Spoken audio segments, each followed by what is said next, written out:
Welcome back to Gil's Arena, presented by Underdog Fantasy. Whoa. Tuesday. Got the crew here. Everybody good? What's cracking? It's a little somber right now. Thinking about this Lakers coaching search? I know I feel the same way. Who coming? Who we gonna get, Rob? Who we gonna get? Why did Dan Hurley want us? Oh, man, but this is Gil's Arena presented by Underdog Fantasy. As always, we got the legend Gilbert Arenas here with us. What up? Ooh. Okay, we got the studio audience back. We got Mr. B, Brandon Jennings, back in the arena. And we got Cemetery Larry, Rashad McCants, in the building. Not Cemetery Larry anymore? No, not today. You took it there? Not today. Man of peace and love and prosperity. No, I'm the honorable, righteous Rashad. The honorable, righteous Rashad. Thanks to Nick Young. Man, all this brother knowledge shit. My boy, that's my boy. That's my boy. Brother knowledge. Nick Young is my new best friend. Nick Young is the greatest of all time. He's the greatest of all time. Shout out to the corner nigga, man. Corner boy. That's my man. The high five. Shake and bake, bro. The corner boys. Oh man, that's my man. The corner boys are in the building. Stay together. Everything is righteous today, so don't expect nothing crazy. It's righteous. All righteous? All righteousness. Righteous Rashad in the building. Oh, it's going to be another great day in the arena. It's June. Look at us. We out here doing it. We're almost done with the season.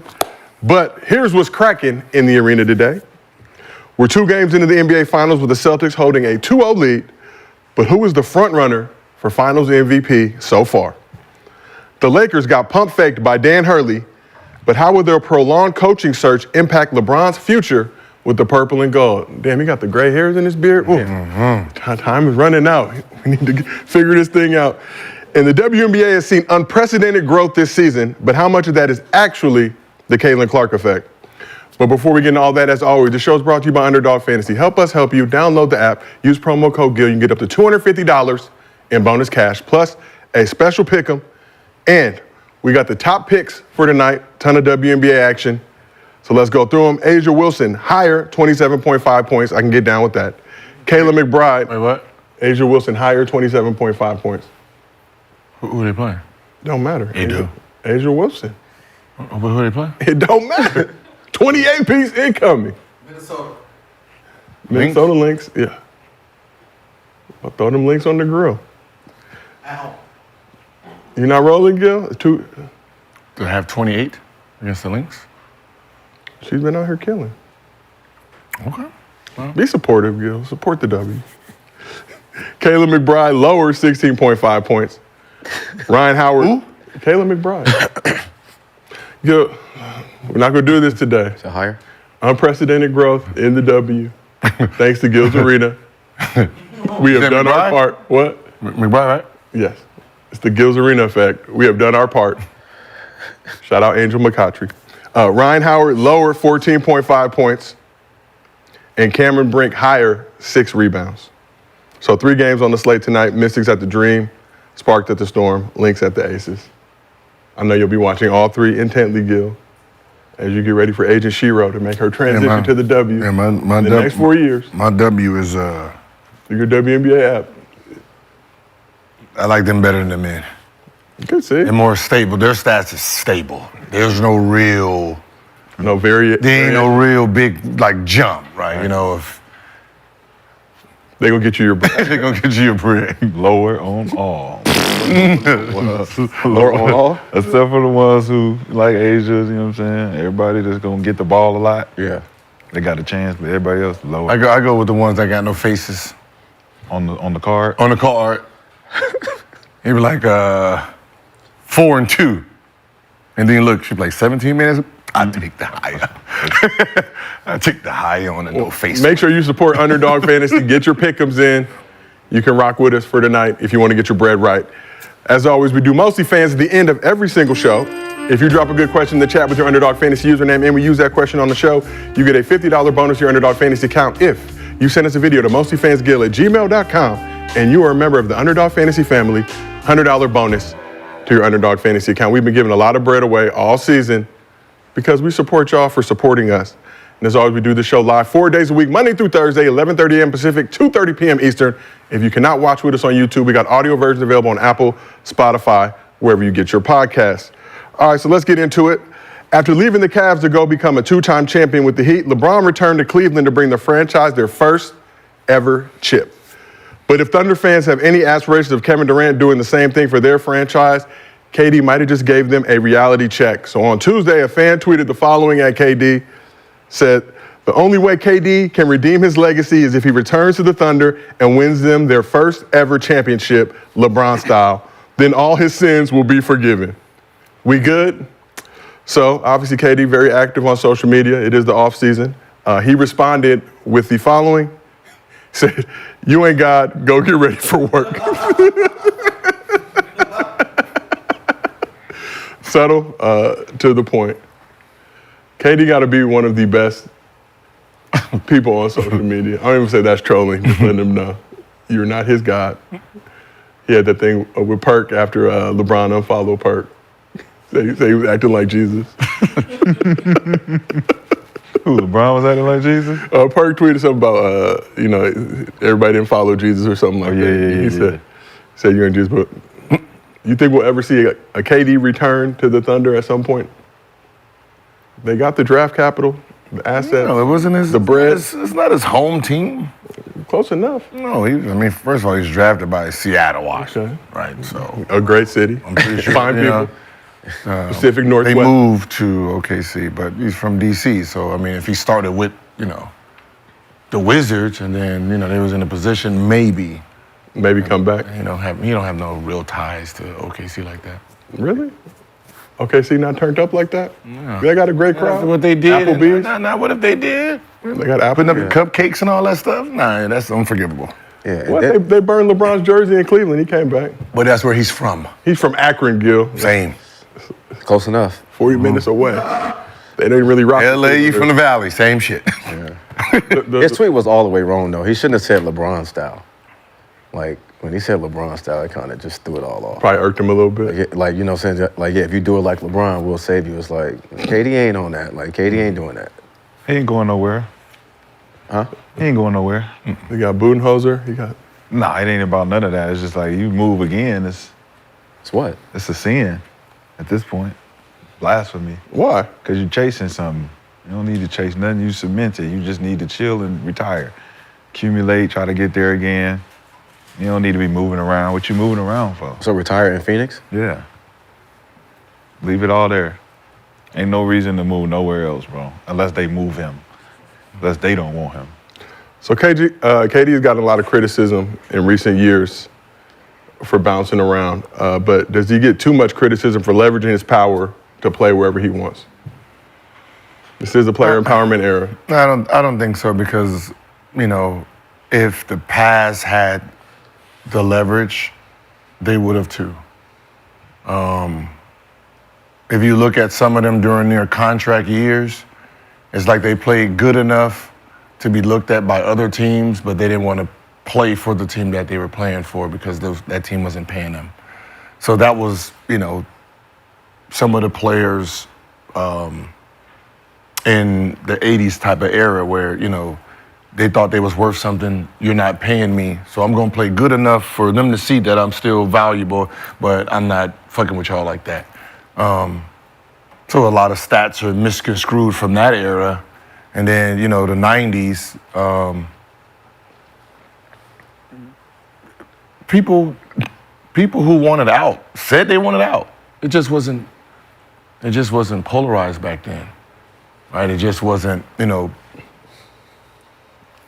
the way contracts are built now is for a reason, right? They didn't want you to leave your team, so they put a big penalty on it, right? You got 4 years here, 3 years somewhere else, and there's this big gap of money. So if you were gonna leave and go to another city, you got penalized really heavy.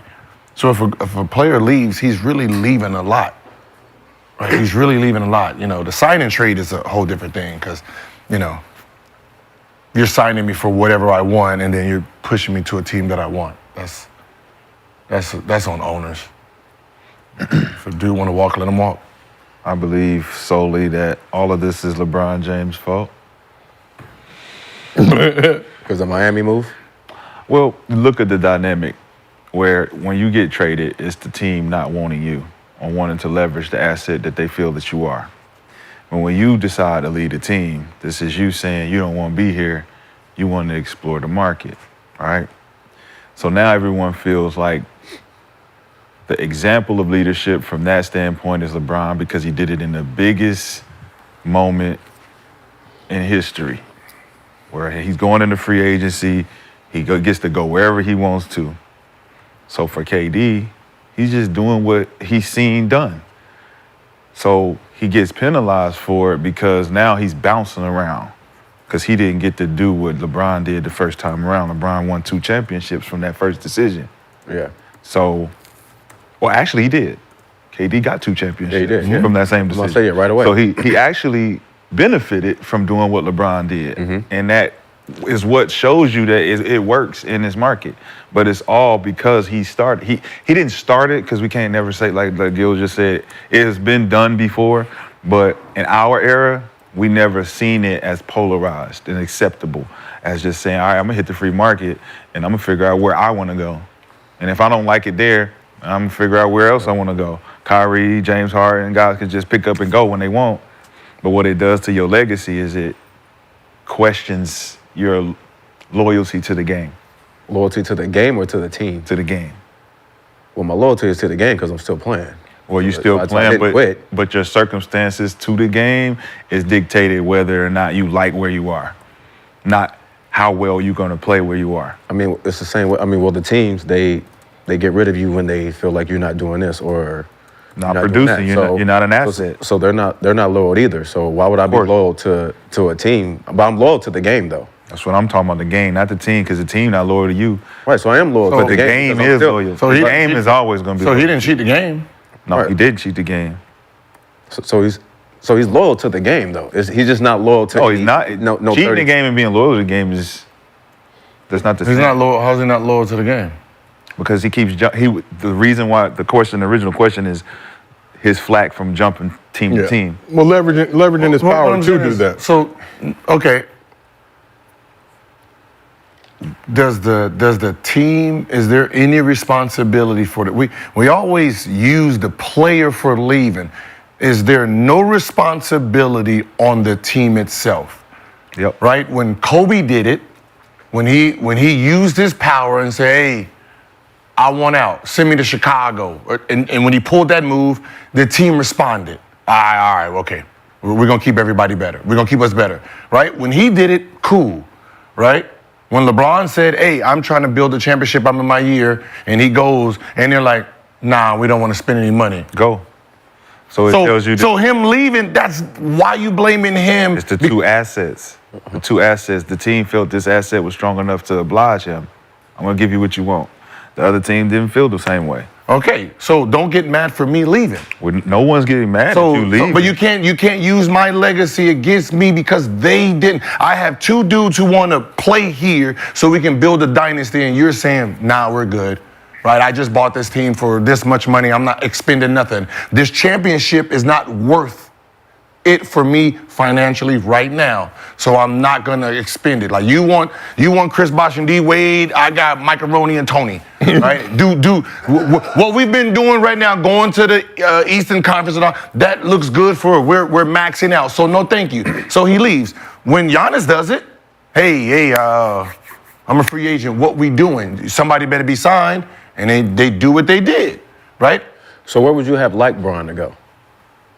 Like because Cleveland couldn't do what he do, right? Nowhere. So stay loyal to just the game. Stay loyal to the game. So he stays there and loses. He stays there and loses. Like, come on. No, he's not going to. You don't know what he would have done. That's the point. But we don't know whether he would have won or lost. But loyalty to the game is saying, all right, I threatened y'all. Y'all responded. They didn't respond. What do you mean they responded? I'm talking about in the Kobe situation. I threatened y'all. Y'all responded. Now I can stay loyal to the game. I can stay loyal to the game. I don't have to cheat the game by copping out. I stay loyal to the game. And if we understand what the game is and the loyalty to the game is, I'm going to fight this shit until I get this shit.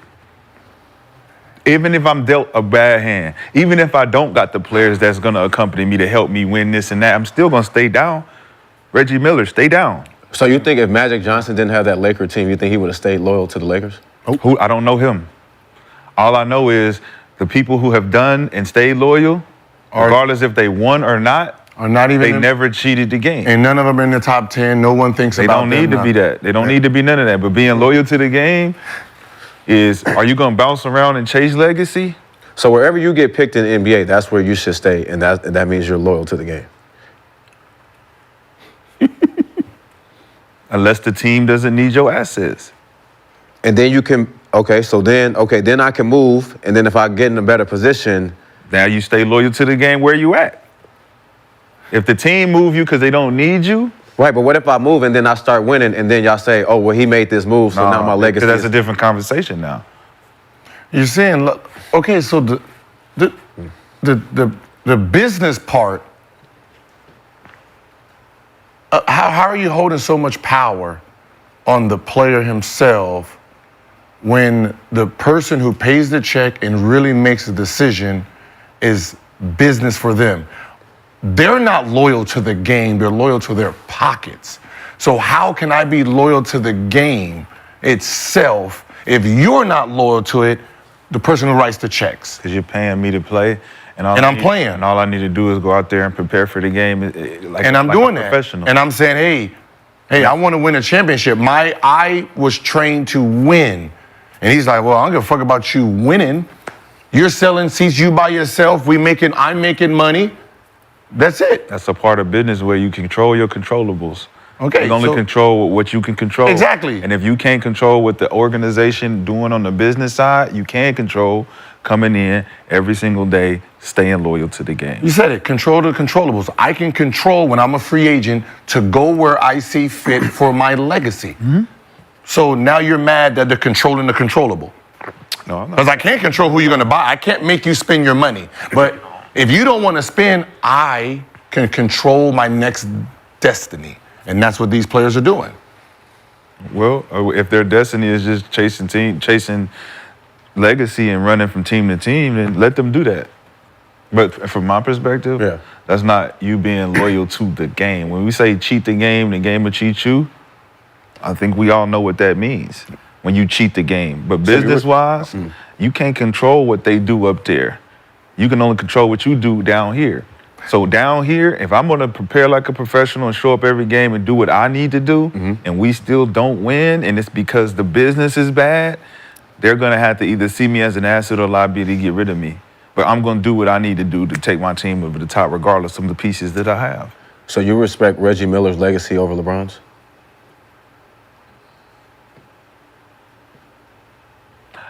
Yeah. Yeah. Because Reggie didn't have nowhere near the pieces that LeBron had during his journey. And I think that if Reggie would have had those pieces, his legacy would have... During his journey before LeBron left, you're saying LeBron's journey. LeBron's before he left. Before he left. So that means before he went to Miami, you're saying the teams LeBron had, you're saying those LeBron teams was better than Reggie Miller's teams? I didn't say nothing like that. You That's just what you made that up. You just said that. You said he asked me the question. I didn't say said it. Yes. I answered it. He said, "Do I respect you Reggie said Miller's legacy over LeBron James? Over LeBron?" And then he said, Reggie did it with less talent than LeBron. Didn't he say something like that? No. No, he said he just respected the way he did it. Like, no, he just made it. But did you say Reggie had less pieces than Yes, LeBron? less pieces. Yeah, I know he said something like that. Oh, yeah. He had less people. It had nothing to do with the time frame. And when all of LeBron's 20 years, he's had a lot of different pieces to help him win. But yeah, because he got 4 rings. I'm talking about Reggie's legacy as a whole with LeBron's before he leaves. We're talking about leaving. But you just made that up. We didn't even talking about leaving. We're just talking about the whole entirety of Reggie Miller's journey. He didn't have pieces that he could use to win a championship, but he wrote it out. So what you're saying, players should be loyal to whatever team picks them. No, loyal to the game. But what does that mean? But what is that? Yeah. It means that the game is going to allow you to do what is necessary to put your team in position to win, regardless of what hand you're dealt. So what if they don't? Then I have to move on, right? It's a part of the game. Right, but I'm still staying loyal to the game. Are you? Yeah, because I have to keep going. Like, I'm not stopping. Like, I'm not finna stop and being stuck. Like, I have to keep going. Like, I have to move on. So is it about the reasons why you want to leave? Because they don't want to get better, or they don't want to do the things to help us win. So when you start chasing and you still don't win, then what's that saying? But a lot of people are not chasing and Just losing. asking a question. I mean, so if you keep moving and you still don't win, what is it that you're doing? Are you cheating the game? Are you chasing chips? What are you doing? I'm trying to get myself in a better position. I'm just trying to kick knowledge. That's it. Niggas, man. I'm just trying to get in a better position. That's all. Rashad, you went on a spiritual journey the past few days. But I don't think you're unloyal to the game though because of that. Because like what? Like being unloyal is like quitting or just like that's like not preparing, not preparing, using like not your taking talent. it like What's serious. quitting? Quitting is just like I'm done. Like I'm done. Taking I don't my want to talents to South Beach? No. Quitting is I don't want to play. That's the game of relocating. basketball. I'm not preparing. That's relocating. Relocating? I'm not preparing. I'm not taking my talents. So we're gonna win 5, 6, 7 chips down here, and then They got other teams that's winning. leave on the loss. And then return. Everybody got hurt. And then return back. leave on the I loss. went back home to the back team to that Cleveland. drafted me. And then you win, right? And then you leave on another loss. So someone who goes to the gym Then you leave on another loss. So someone who goes to a gym. I know that's not quitting, but I'm just saying, what is it if it's not quitting? It's relocating. I'm just moving around. Are you just moving around? It's Moving around. That's yeah. all. I'm just moving around. Just asking questions, bro. The international move. He's making a statement. I'm just asking questions, man. Like, what is He's it saying called? he's cheating the game, but he's here 20 years in, putting the same effort he did as a rookie, coming to the gym at 1 o'clock. So you don't respect that work ethic, but you respect someone who wins championships that half-assed it, right? Because they was on great teams. I'm trying to figure out which one is loyal to the game itself. Preparation, film work, like training, studying, taking care of your body. Isn't that what loyalty to the game is? I'm pretty sure everybody got their own definitions of it. But me personally, when you loyal to the game, there ain't gonna be no quit. There ain't gonna be no change. It's gonna be, man, we're gonna figure this shit out. We're gonna figure this shit out because this is my shit. And I'm not leaving my shit to go join somebody else's shit. Because I can't get it done. Or they can't get it done. Or they can't get it done. Because we got there. He got there with them, right? So they can't get it done. Right with the Spurs, right? They got swept. Of course, they ran against him. So I got us. So can you help me? Yeah, for sure. Is it we or is it we or is it me? I mean, listen, man, you can go we. Is it we or is it me? I mean, listen, we can go we, but at that time, it was I'm asking you. It was him. I'm asking simple questions. It was him. Is it me or is it we? It was him. It's we. Okay. So if it's not we, then you can move around. Okay, well. So you're telling me that he reminds me of, you remember Smokey? When his mother gave him $1 and he said, this ain't enough, make it enough. So, right? Sometimes you gotta like make that dollar enough. I'm giving you $1 to say, make it enough. How long can he try to make it enough before he say, yo, can I get an actual enough to do this? So you're giving me nothing and then getting mad that I leave because you don't want to give me nothing. This man over here said, hey, we're going to give you something to win a championship. Okay, cool. Because dudes right here ain't give me no nothing. You know why Smokey Mama gave him $1 and told him make it enough? Why? Because he got some money in his pocket to make it enough. She know he's selling dope. I know you can make it enough, nigga. Make it enough. Or So you want me to be the player, the Warren's GM, No. the owner, I just want you everything? to make it enough. How? My job is to play Because basketball. I gave you $1. My job is to play basketball. How much is it gonna cost? $5? So you want me to? I know you got $5. Who coming to Cleveland at that time? Nobody. Who's coming to Cleveland at that time? Nobody. Everybody said no. Nobody was going to Cleveland. Bro, Everybody nobody was said going to no. Cleveland, dog. Bosh said no. Nobody was going to Wade Cleveland. said no. Come We on. don't need them two niggas if I'm LeBron James. I don't need Wade and Bosh coming here. Who else do I need Get something? somebody else. There's about 200 other motherfuckers that you can choose Michael Jordan from. needed Scottie Pippen to win. No, it ain't even about that. They needed LeBron James. It ain't even about that. That was the biggest free agency going on. The teams that were dominant then was them in Orlando, right? That's when Orlando had a young Dwight. They had Lewis.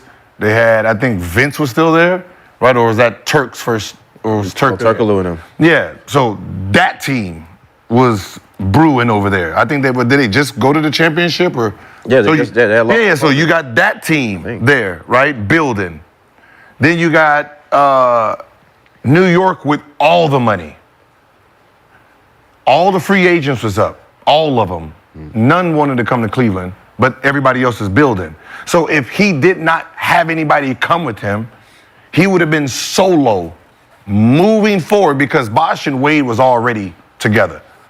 So now him by himself. So Bosh was already going to Miami. With the Boston crew, obviously. Yeah, with the Boston crew already there, with all those free agents. You don't know if Boozer would have added with him. You don't know what was going on that.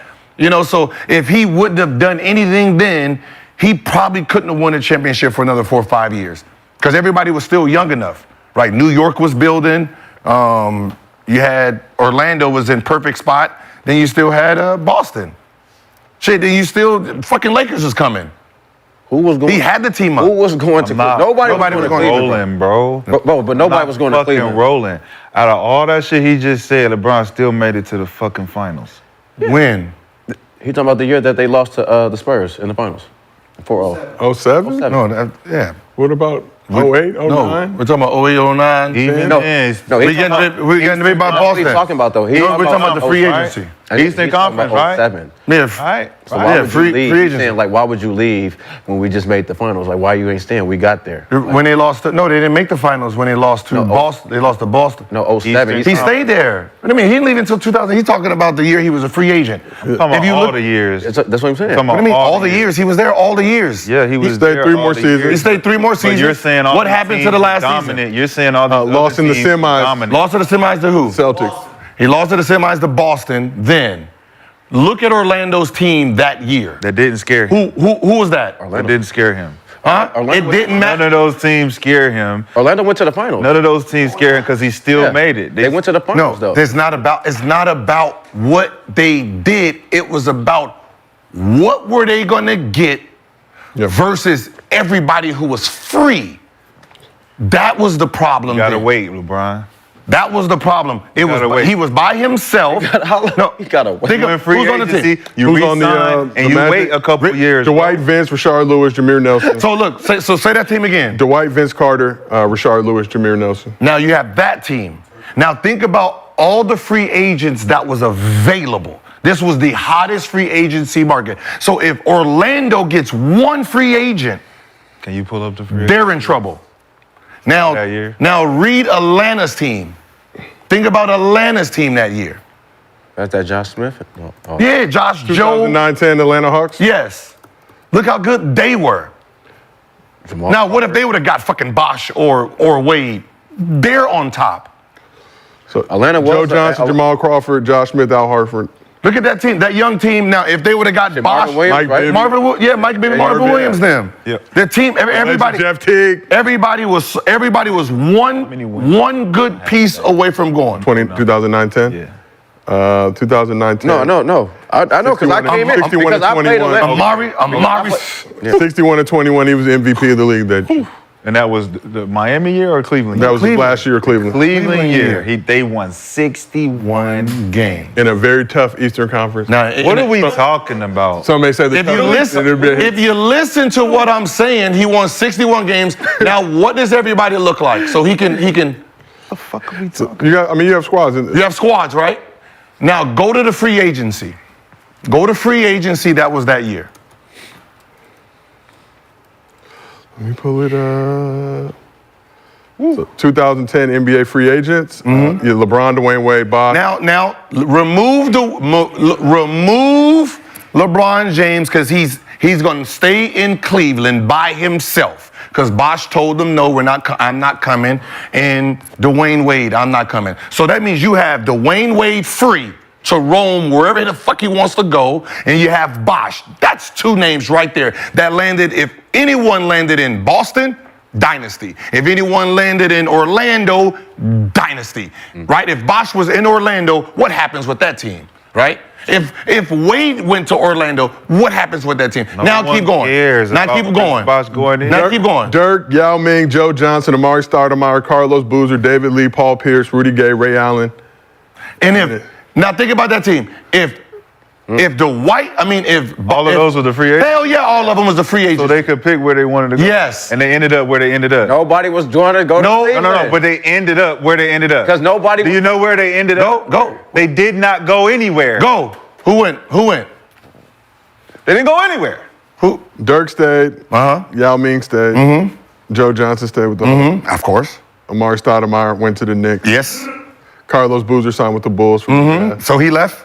David Lee signed and trade to the Warriors. So he left. He was leaving. Paul Pierce stayed with the Celtics. Of course. Rudy Gay stayed with the Grizzlies. Ray Allen stayed with the Celtics. So keep everybody there. Now you have 4 free agents. Name the 4 people who moved. Boozer, Amari, Bosh, Wade. And Wade, Bron is staying home. Oh, that's right. Bron is staying home. So you have these 4 people that's on the move, and not one of them wanted to go to Cleveland. Don't need Now, if any of these Did we 4, need them before? did any of these 4 go to any? If one of them go to Boston, Boston's back on top. If one goes to Orlando, if 2 goes to Orlando, shit, if 3 of them just go to Miami since they have all the money. Remember, Boston, New York had all the money. Shit, they could have got a bunch of them. But they didn't. You're using a hypothetical. They didn't because Bron took his 2 and they teamed to fuck up. That's why. But that still doesn't, that's still why. doesn't make a point But that's of saying that Cleveland wouldn't have got no free agency based on these niggas picking their teams when they had a 61-win season. You don't need pieces like them to take it over the top. We just had 61 wins. We need LeBron James back. 61 wins. We need LeBron James back. We may pick up. Even the free agents that y'all naming are high-profile free agents. Yeah. Right? We don't even need none of them. Because we didn't need them last year. To lose in the Eastern We didn't Conference. need them. We didn't go to the So we championship. just need They a lost in couple the pieces. semis. We didn't go to the We need championship, a fam. couple pieces. What is a couple pieces? Like another Mo Williams or Another Mo Williams. another style role player. We So- need so more what style role that player? can hit shots when we need them. I think, who was the other guy that they had? Another star. Pavlovich. What was that was Pavlovich. Was he on that team? He was on that team, right? Hold on. Like guys like him, they're like, I think Boobie was on the team. Who did they lose to? They needed more reliable guys. They lost to the Boston Celtics. Boston Celtics. They lost to the Boston Celtics. Yeah, 'cause What position did the Boston Celtics need at that point?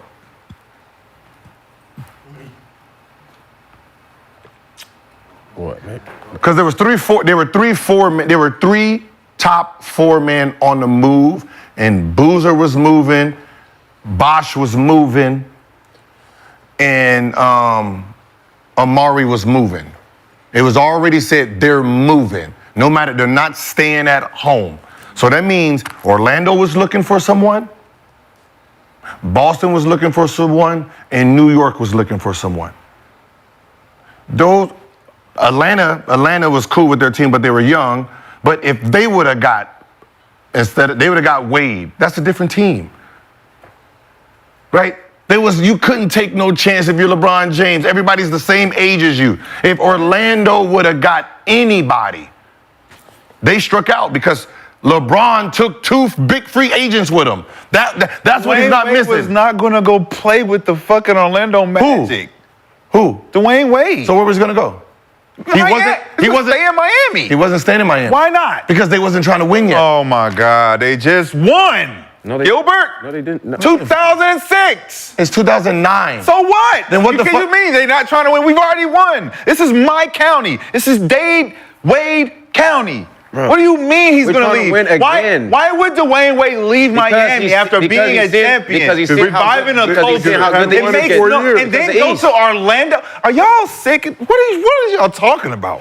You got big pots for it? What are y'all talking Orlando about? was good. Bro, Boston who gives was a good. fuck how good they was? How is he gonna get over there with nothing over there? Why would I leave Miami to go play for Orlando? There's nothing in Miami. It's my team. I'm going to. I want to win again, though. Who did Dwayne Wade bring down? I want to win again. Who did he bring? When? Who did he bring to Miami? When he first won it? No. Who did he bring to Miami in 2010? LeBron and Bosh. Okay. Did he move? Did he go anywhere? It's Miami, though. Did he go anywhere? Did they go to another team and You team think up? Dwayne Wade? Wait, hold on. You think Dwayne Wade, Chris Bosh is coming to Cleveland? They said no. Dwayne Wade not going nowhere. Chris Bosh was the nigga that needed to find a place. I'll be a historian. I'll be a historian for this dude since he already has his narrative. When Dwayne Wade, Bosh, and LeBron decided to team up, when they decided to team up, they was not playing in someone's city, so they can all be fresh. So they were planning on moving together. So they were planning on going to New York together. And what happened is, because they didn't tell anyone, Dolan made a mistake by paying Amari Stoudemire.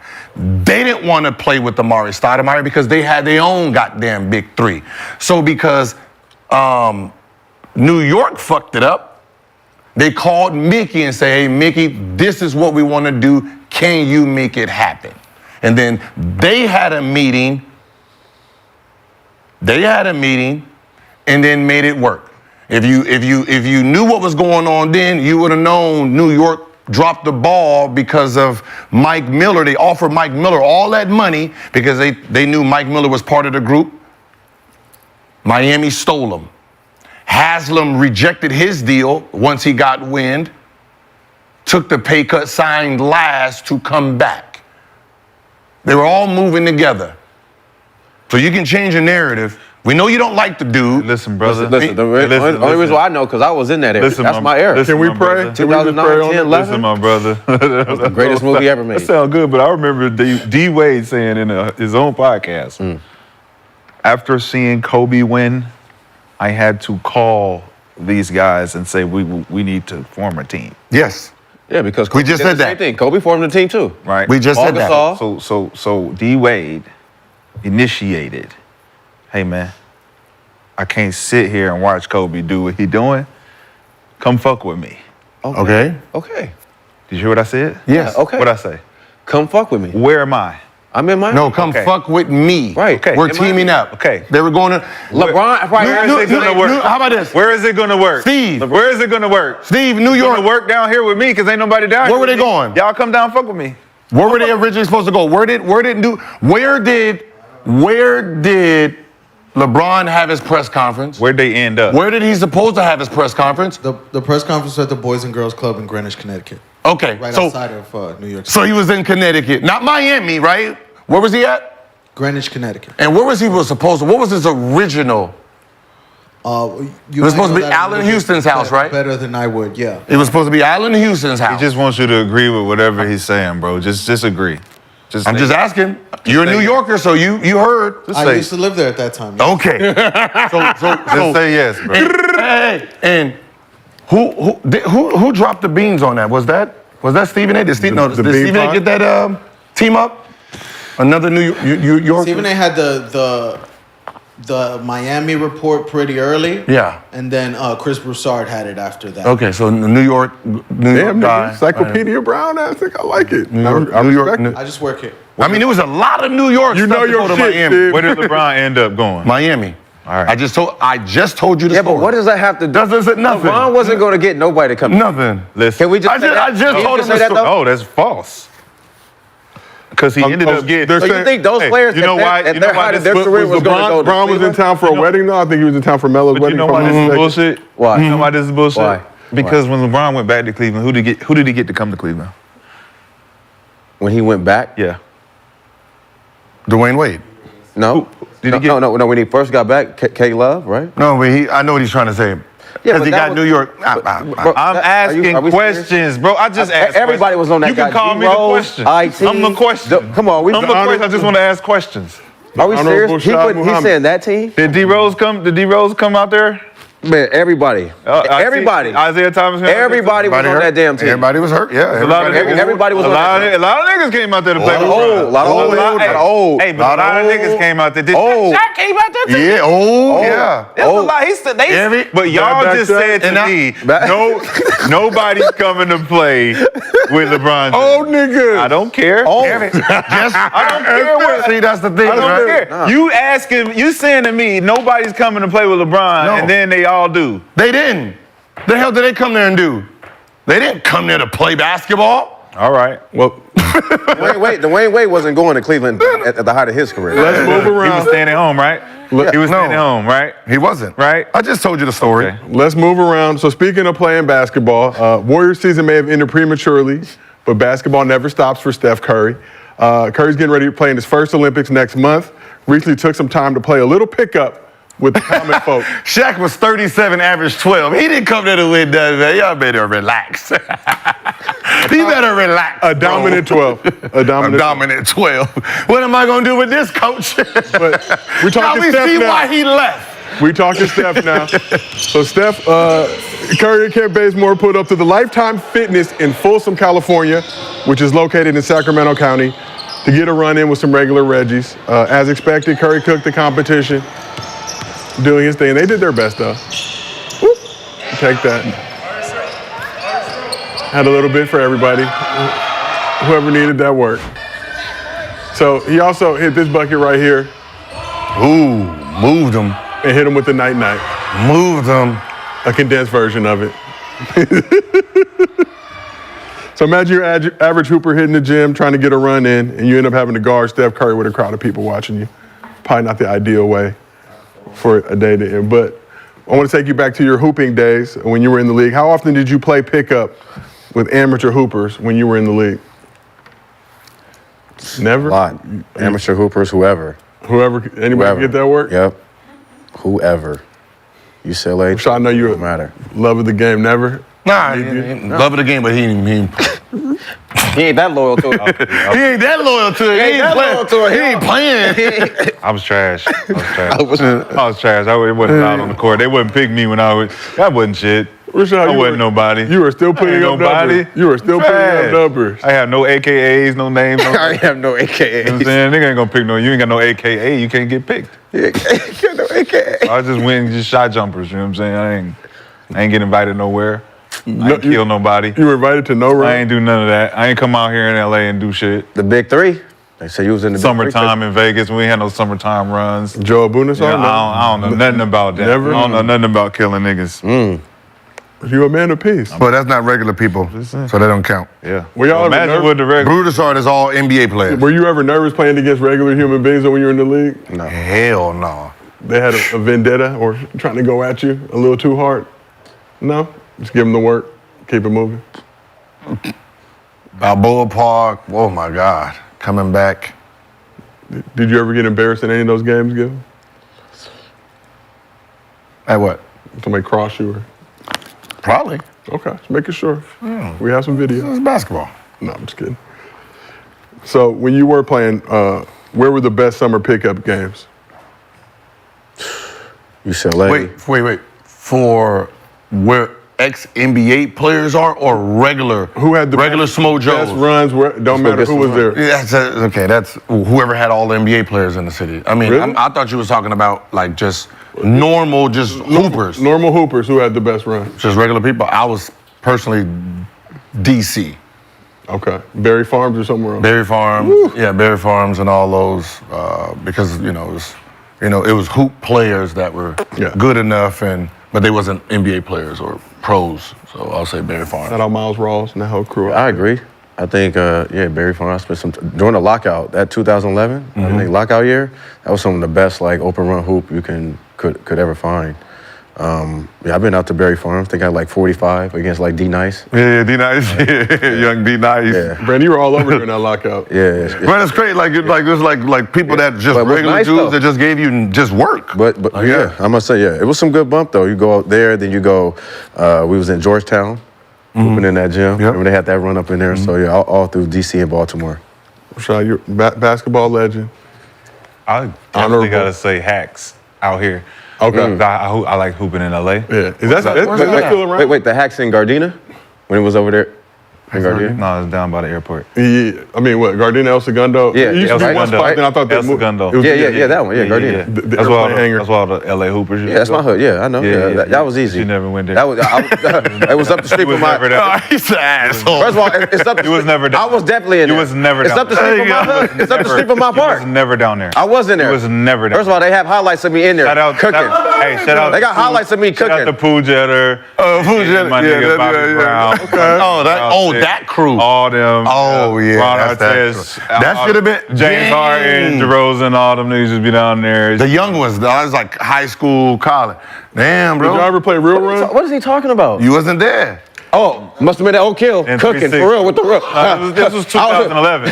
This was 2011. 2011. So he was in the NBA. Oh, yeah. You wasn't Oh coming wait, back home. 2011? Oh, I was in DC, duh. Oh, he was in DC. I was in He was DC. ducking the smoke. Oh, it was the lockout. Oh, The lockout. That lockout. I year wasn't was- ducking we, was nothing. we was at LMU. Yeah, that's Yeah. You know, I was running the whole KD, lockout. Westbrook, Blake Griffin, all the. You can find all my all the highlights. LA in the whole LA I wasn't ducking nothing. I I was don't in know where DC these LA representing. niggas be. I don't know where they be hooping at, but Vegas and LA was where the hoop was. It wasn't hard to beat. for pros. I mean, it wasn't hard to beat them niggas. Chicago. Chicago too. Chicago. Tim Grover. Tim Grover. Yeah. You was hooping against who? It wasn't hard to beat them. Yeah, it wasn't hard to beat them. So It was. I don't know who you was hooping against. It wasn't. You talk about LA like It you wasn't. against some real hoopers. That's why I'm still out here in LA hooping. You know what I'm I don't saying? know about all that. LA, I don't know about all that. Real Run was good back then, Yeah, right? There was no yeah. pros. That was good. No, a lot of pros playing Real Run. In the summer? I always tell a story like Antoine Walker showing up at halftime with no shoes, had to borrow somebody's shoes, dropped I like remember 60 that. I in the remember. second. You ain't never hooped in the Drew League. Shout out D'Anthony. I have. You have? La Familia. Games team, bro. How many you have? I'm in LA. I'm How many more you have? LA than you. How many you have? How many you I'm have? more LA than you. How many you have? What are you talking about? How many you have? I had 2. 2 points? 2 points. Don't sit down. Don't ever go back to watch. 2 points. Don't ever go back to watch. They'll never let you in. Don't PG get you was no on my Drew, team. Kool-Aid, PG nothing. was on my Oh, you? Nothing. Oh, you had all those game today. feed, all that. Yeah, man. And you didn't see him? Frank Nitty was on our team, my nigga. Where the hell were you at? Because I he was wasn't hooping. there. Bro, What I you wa- mean he's never there? Gil. What you mean? Gil. He's in the valley. Gil. He's never in LA. First of all, I just moved to the my valley. nigga, that nigga chucking them cars. You gonna pull up? Yeah, I play the big man. I play big man with y'all. You know what I'm saying? Nitty and them out there getting buckets. Have my Casper own was there. team. Hey, Cap, man. Was T. Mills the coach? Who was your coach? Bro, I went to It the. was one of the game's homeboys that was the coach. But this back when, you know, Casper and them used where? to, they used to be like, where BJ at? They, It's like we're BJ. I love Where that. BJ I love at? that. Where I got BJ at? film. I got film of me cooking, so just saying, no matter man. whoever calling me out. Frank Nitty, where BJ at? This is my shit. Damn. I don't like to. I want to know. You might know. You might know him. There was a guy. I ain't gonna lie. I'm not. I ain't gonna lie. even do that. This was a pogo stick. Right, skinny dude that jumped out the gym. I don't know who he was, but he looked like he didn't have bounce, and I jumped with him. You dunked on you? He ain't dunked on me. He dunked over me. I don't know what it was. What he Drew? What? Yeah. same thing. Like it wasn't even like you know how like you. It was one of these. Like I jumped. Like I'm under, and it was so I don't know who he was. I was like, yeah, I'm good. Yeah, I'm gonna just stay home. You signed a jersey for him? Hell no. I walked out the gym, just head down. I ain't want to like. I don't know who he was, but I've never seen this guy in nothing, no open runs. I don't know where he was from. Never UCLA. Ooh. you know who it is? Stephen Mallory, Gil? Is this Never play seen you this guy. you reference? Yeah, that's So they got it on the internet. Damn. Shout out Hoop Mixtape. Wow. Everything is searchable. Search it after the show. Wow. I can multitask. That's how you. You better ask about me. I'm gonna ask. You I'm gonna ask better about ask. here in LA. I'm gonna see. You better ask. You said the Hacks? Hacks. Okay. For sure. Oh, okay. 360 for sure. Back down memory lane. 360. For sure. UCLA ever? Yes, for sure. Oh, okay. That's where I met PG at. Oh, okay. Shout out Rico Hahn. They used to want to play with the ball that I had. So you went to UCLA Hey, bro, and then you went to you got the good. So you went to the Drew you League got and the had good 2 points. You got the good ball, bro. Let's use that one. Yeah, this the league ball, bro. What y'all playing with? So you had the league ball. Y'all playing with. Playing with. Let me get that. Somebody in the chat said that was me, Gil. Shots. Leave. I was hot. Let's keep it moving and shaking. So game 3 of the NBA Finals isn't until Wednesday, but we got our resident Celtics fan, the Honorable. Now everybody over there Googling. Come on, y'all. I want to see it too. Yeah, you can't put that information. He was one of those, he pulled it back. It was what, like them quick dunkers, just like, oh, come You know YouTube never forgets, but we got our resident Celtics fan, the Honorable Rashad, the man formerly known as Cemetery Larry. Righteous Rashad. Righteous Rashad. There you go. The Honorable Righteous Rashad. Thank McCants. you very much. Okay. My brother. All right. So, Rashad, what have you seen from your Celtics through the first 2 games of the NBA Finals? Everything that I predicted. And what were those predictions, Rashad? Jaylen Brown showcasing that he's the best player on the team. Being able to segment and neutralize Kyrie Irving because of the matchup problems that he's having. Porzingis being able to come out and be a factor right away from the jump. 20 points, in shape, looking great. I accept your apology. What else? The Celtics really putting Luka on the spot. They got him out there on an island where it's obvious he's not playing any defense whatsoever. The team don't got his back because there's a bunch of shooters out there spaced out, so it ain't too much he can do but let them guys olay.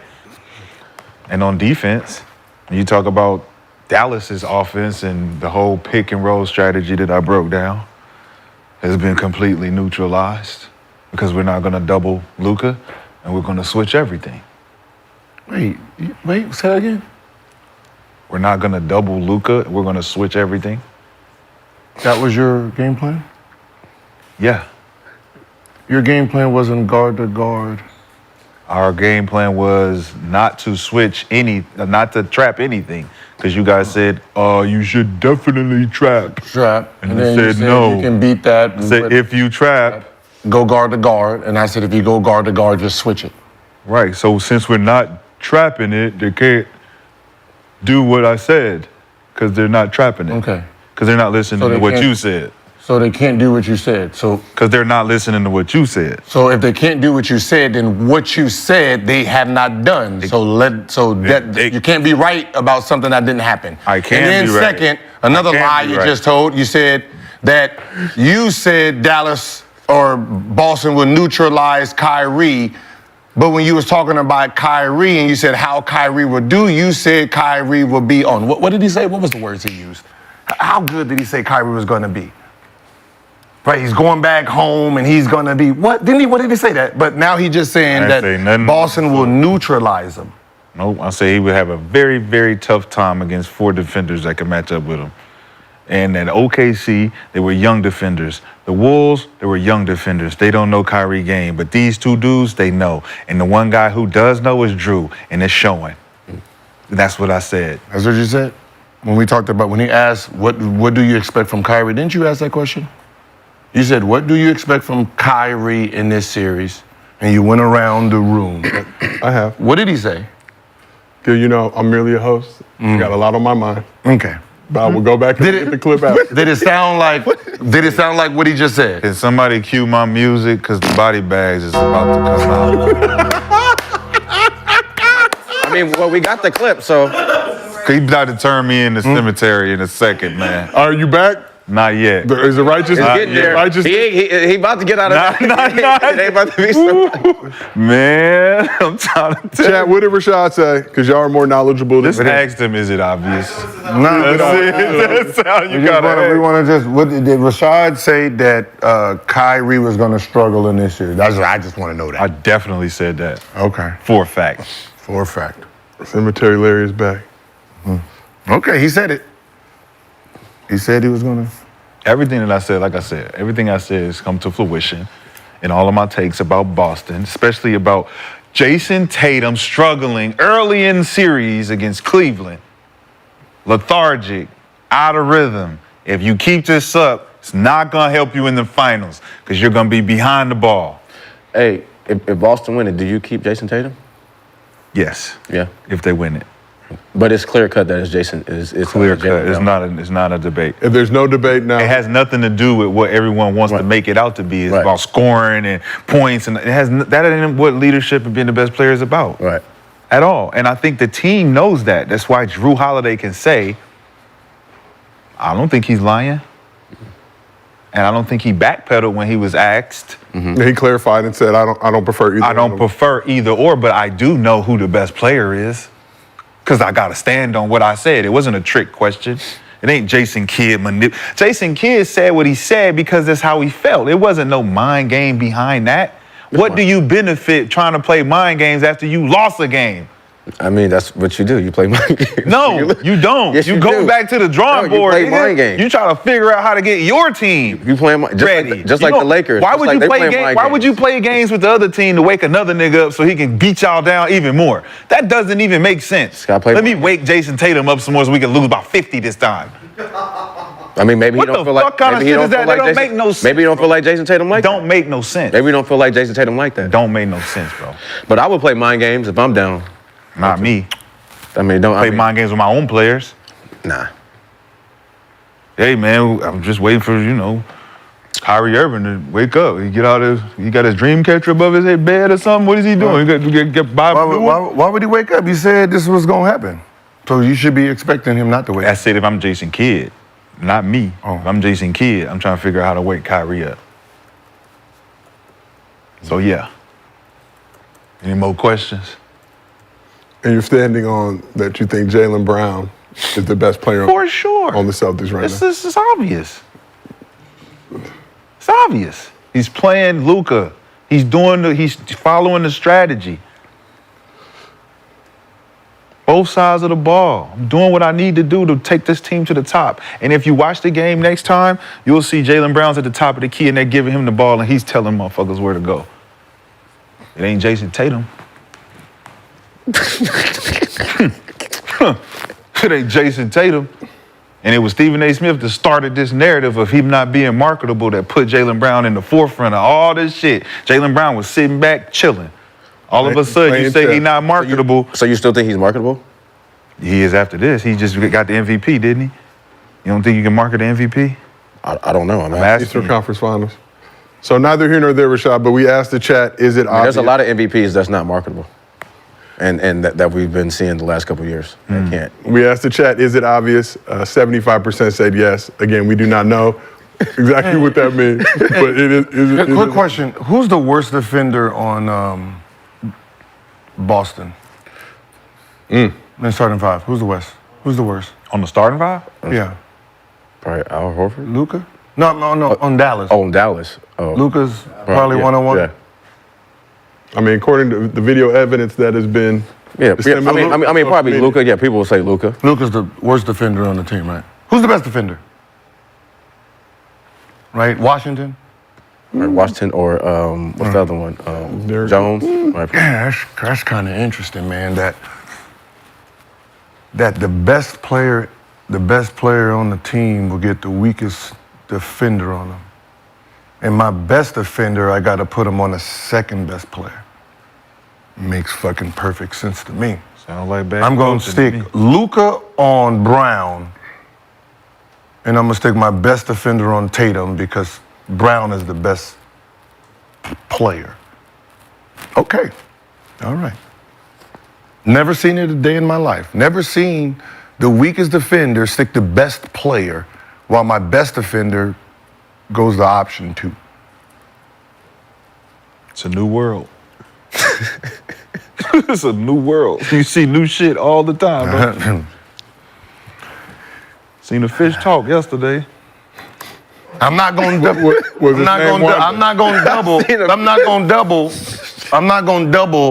the best player on the court when he has the ball. I'm going to double the second best player when he has the ball. Man, what? Like, I know narratives, there's a lot of things we like to push, but when it comes to the game of basketball, do we just pretend that it's just... You want Jason Tatum to be? I'm a double Gasol while Kobe's on the court. or am I going to double Kobe? I'm a double Kobe. Okay.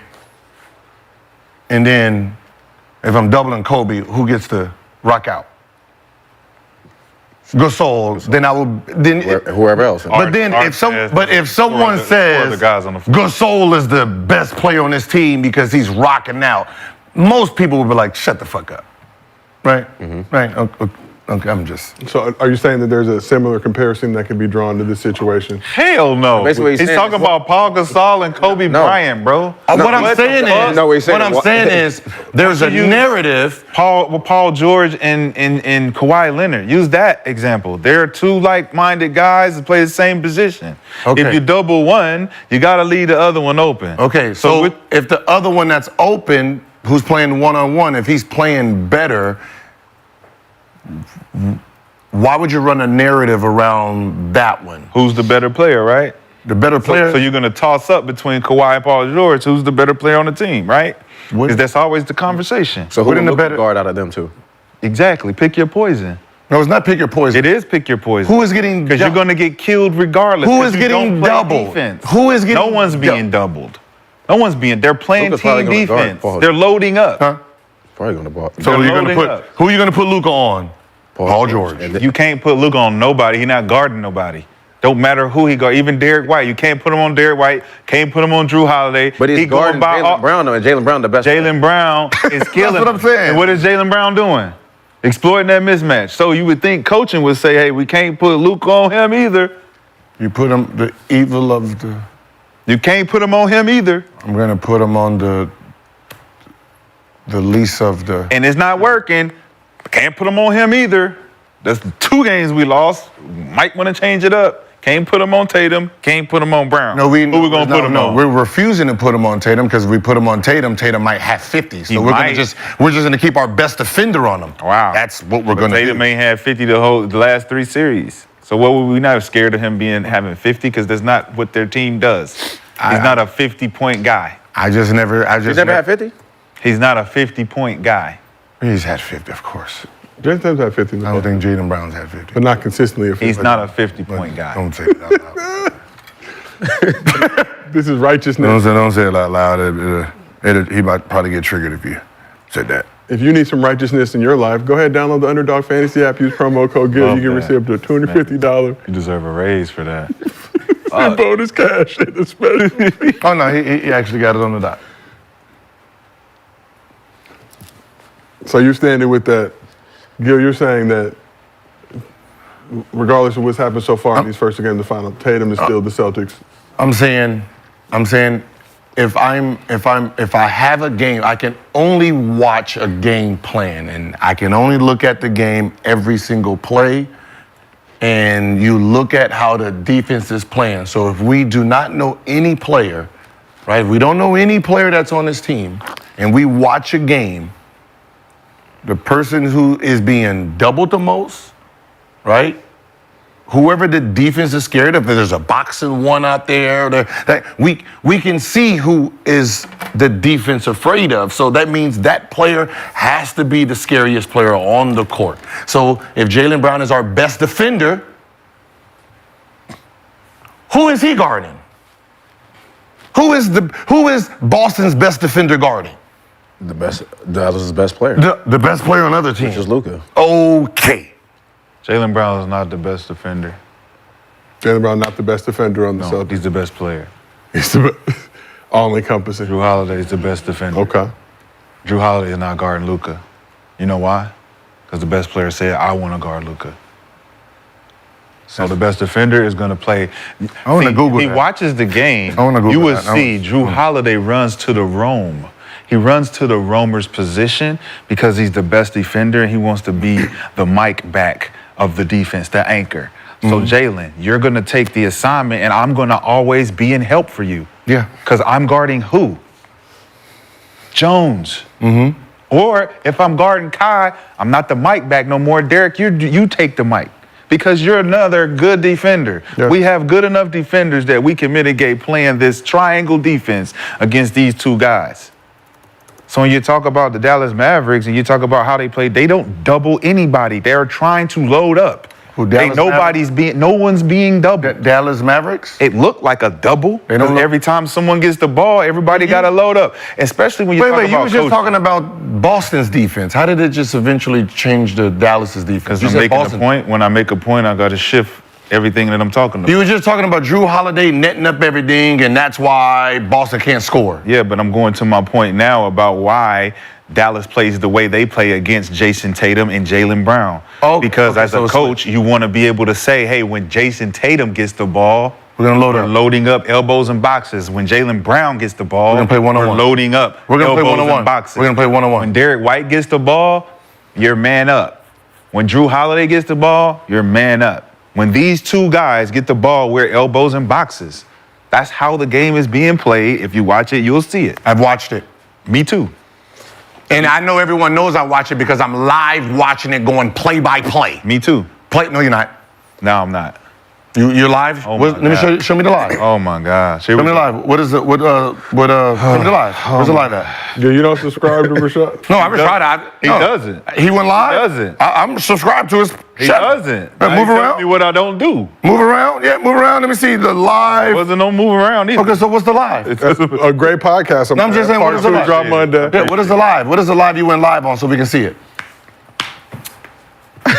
Oh, so it's just words. Can we cue that music? See, mine is facts. Mine is facts. Watch the game, going play by play, and I'm calling it out as we see it play by play.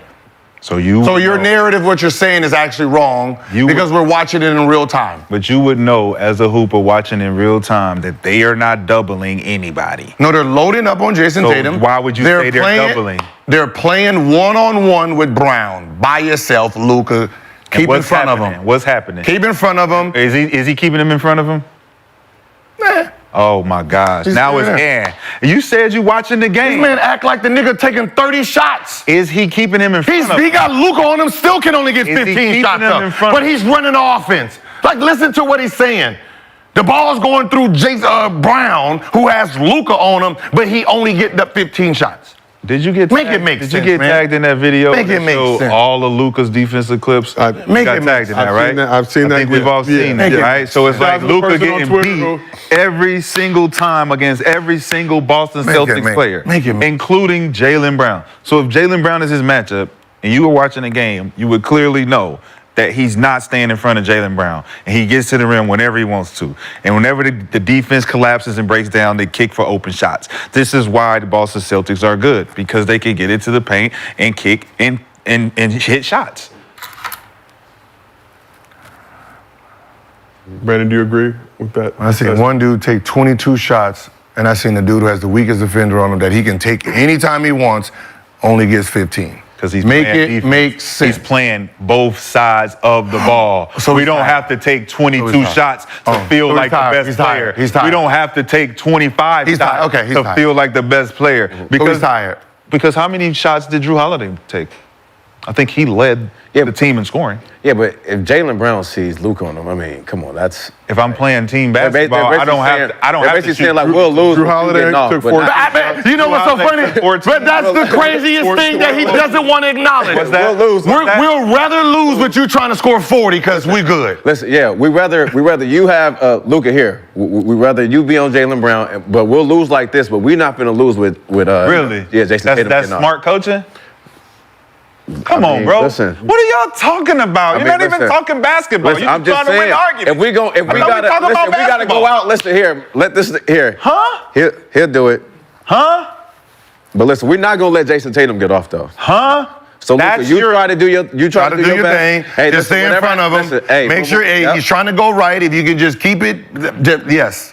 What's gonna happen now? That's your logic. What's gonna happen now? He gonna see it again. He gonna be trying to go at him again. Really? Mm-hmm. Really? And it's gonna be the same thing. But again, why do we care, man? They're 2-0. This should be about what Dallas can do to win the game. Boston's doing a thing. Yeah, we are milking this topic. No, Boston's we're milking the dumb topic. The topic shouldn't be who the fuck is better between the two. We don't give a fuck. Oh, that wasn't a topic. I just wanted to know Rashad's right. It doesn't matter. I didn't see you Monday. Right. I appreciate you. It's Dallas. What can they do to try to win because the other group has figured it out. That's what this narrative is. So we do have some Celtics news for you, Gil, that was just reported recently. Kristaps Porzingis suffered a left leg injury in Game 2 that is unrelated to his prior right calf injury. So today the Celtics announced that Porzingis, and I'm gonna try and read all this shit, I ain't no doctor, Doogie Howser, none of that shit, but suffered a torn medial retinaculum, allowing dislocation of the posterior tibialis tendon. Very nice. I don't know what somebody go on WebMD. Balls on the top of it. That's all them niggas had to say in the press release. He got a left leg injury.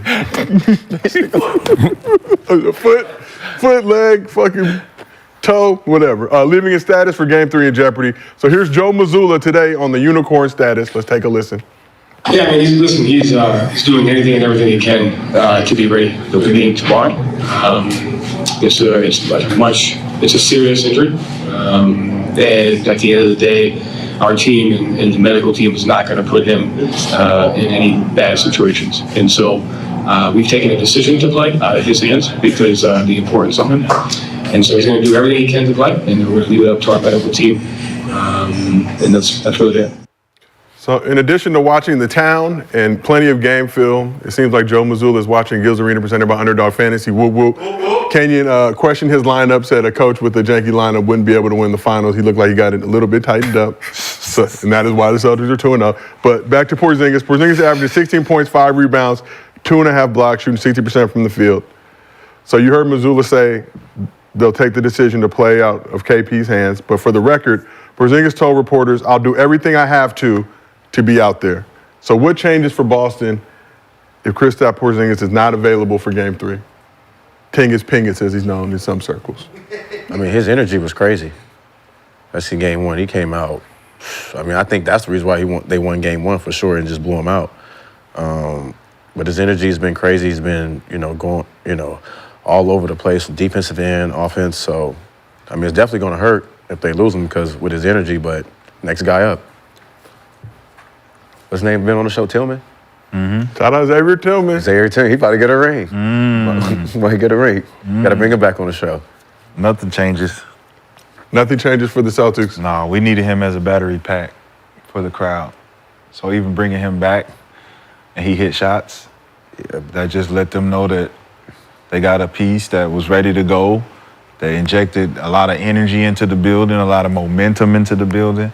And when you get that type of momentum at home, regardless of what happens in Dallas, when they come back home, that expectation of that energy is still going to be there. So what they do in Dallas is going to affect the team momentum, but not the crowd momentum. Yeah. So I think that if he takes this day-to-day, he takes these 2 games off to try to get that better, it'll be good for Game 5 if they make it that far.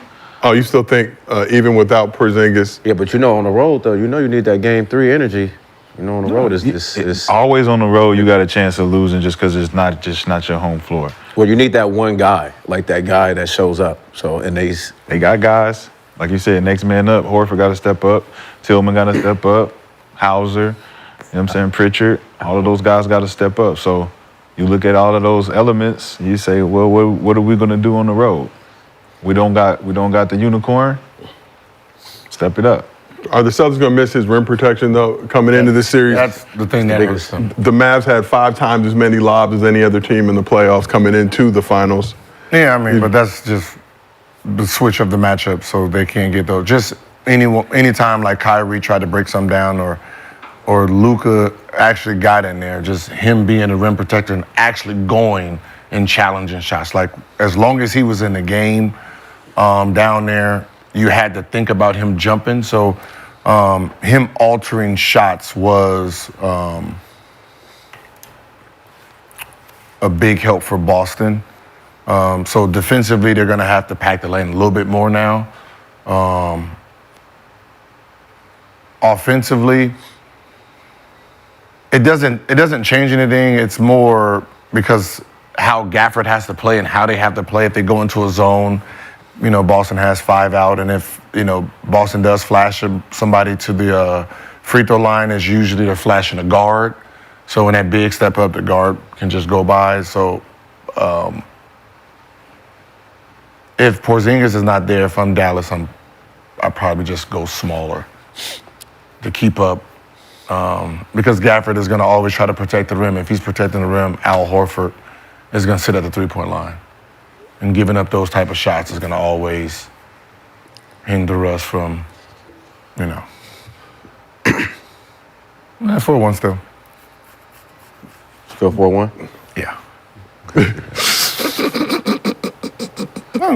I can see that. I can see that. Still 4-1. I don't want it to happen, but I want it to go 7. Hey, you know, we love basketball. It's a chance Kyrie might turn it on. No, yeah.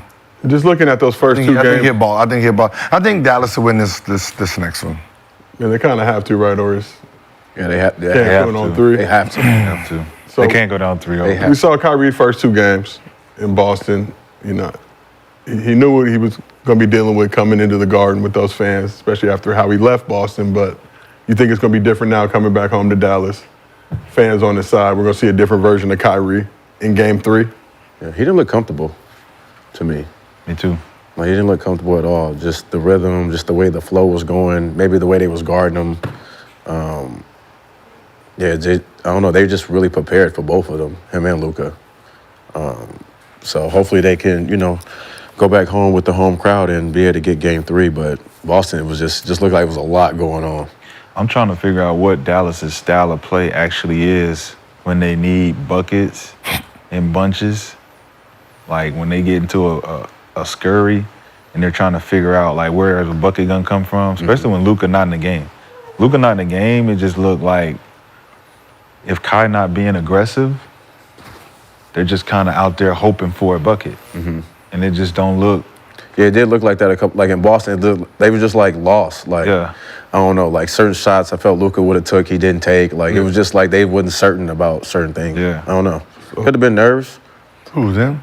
Dallas. No, I mean I'm just. Is their whole offense is pick and roll. Their whole offense is 1-5 pick and roll. Luka gets in there, everyone collapses, he passes a couple, then he attacks. Like it's like this chess match he does.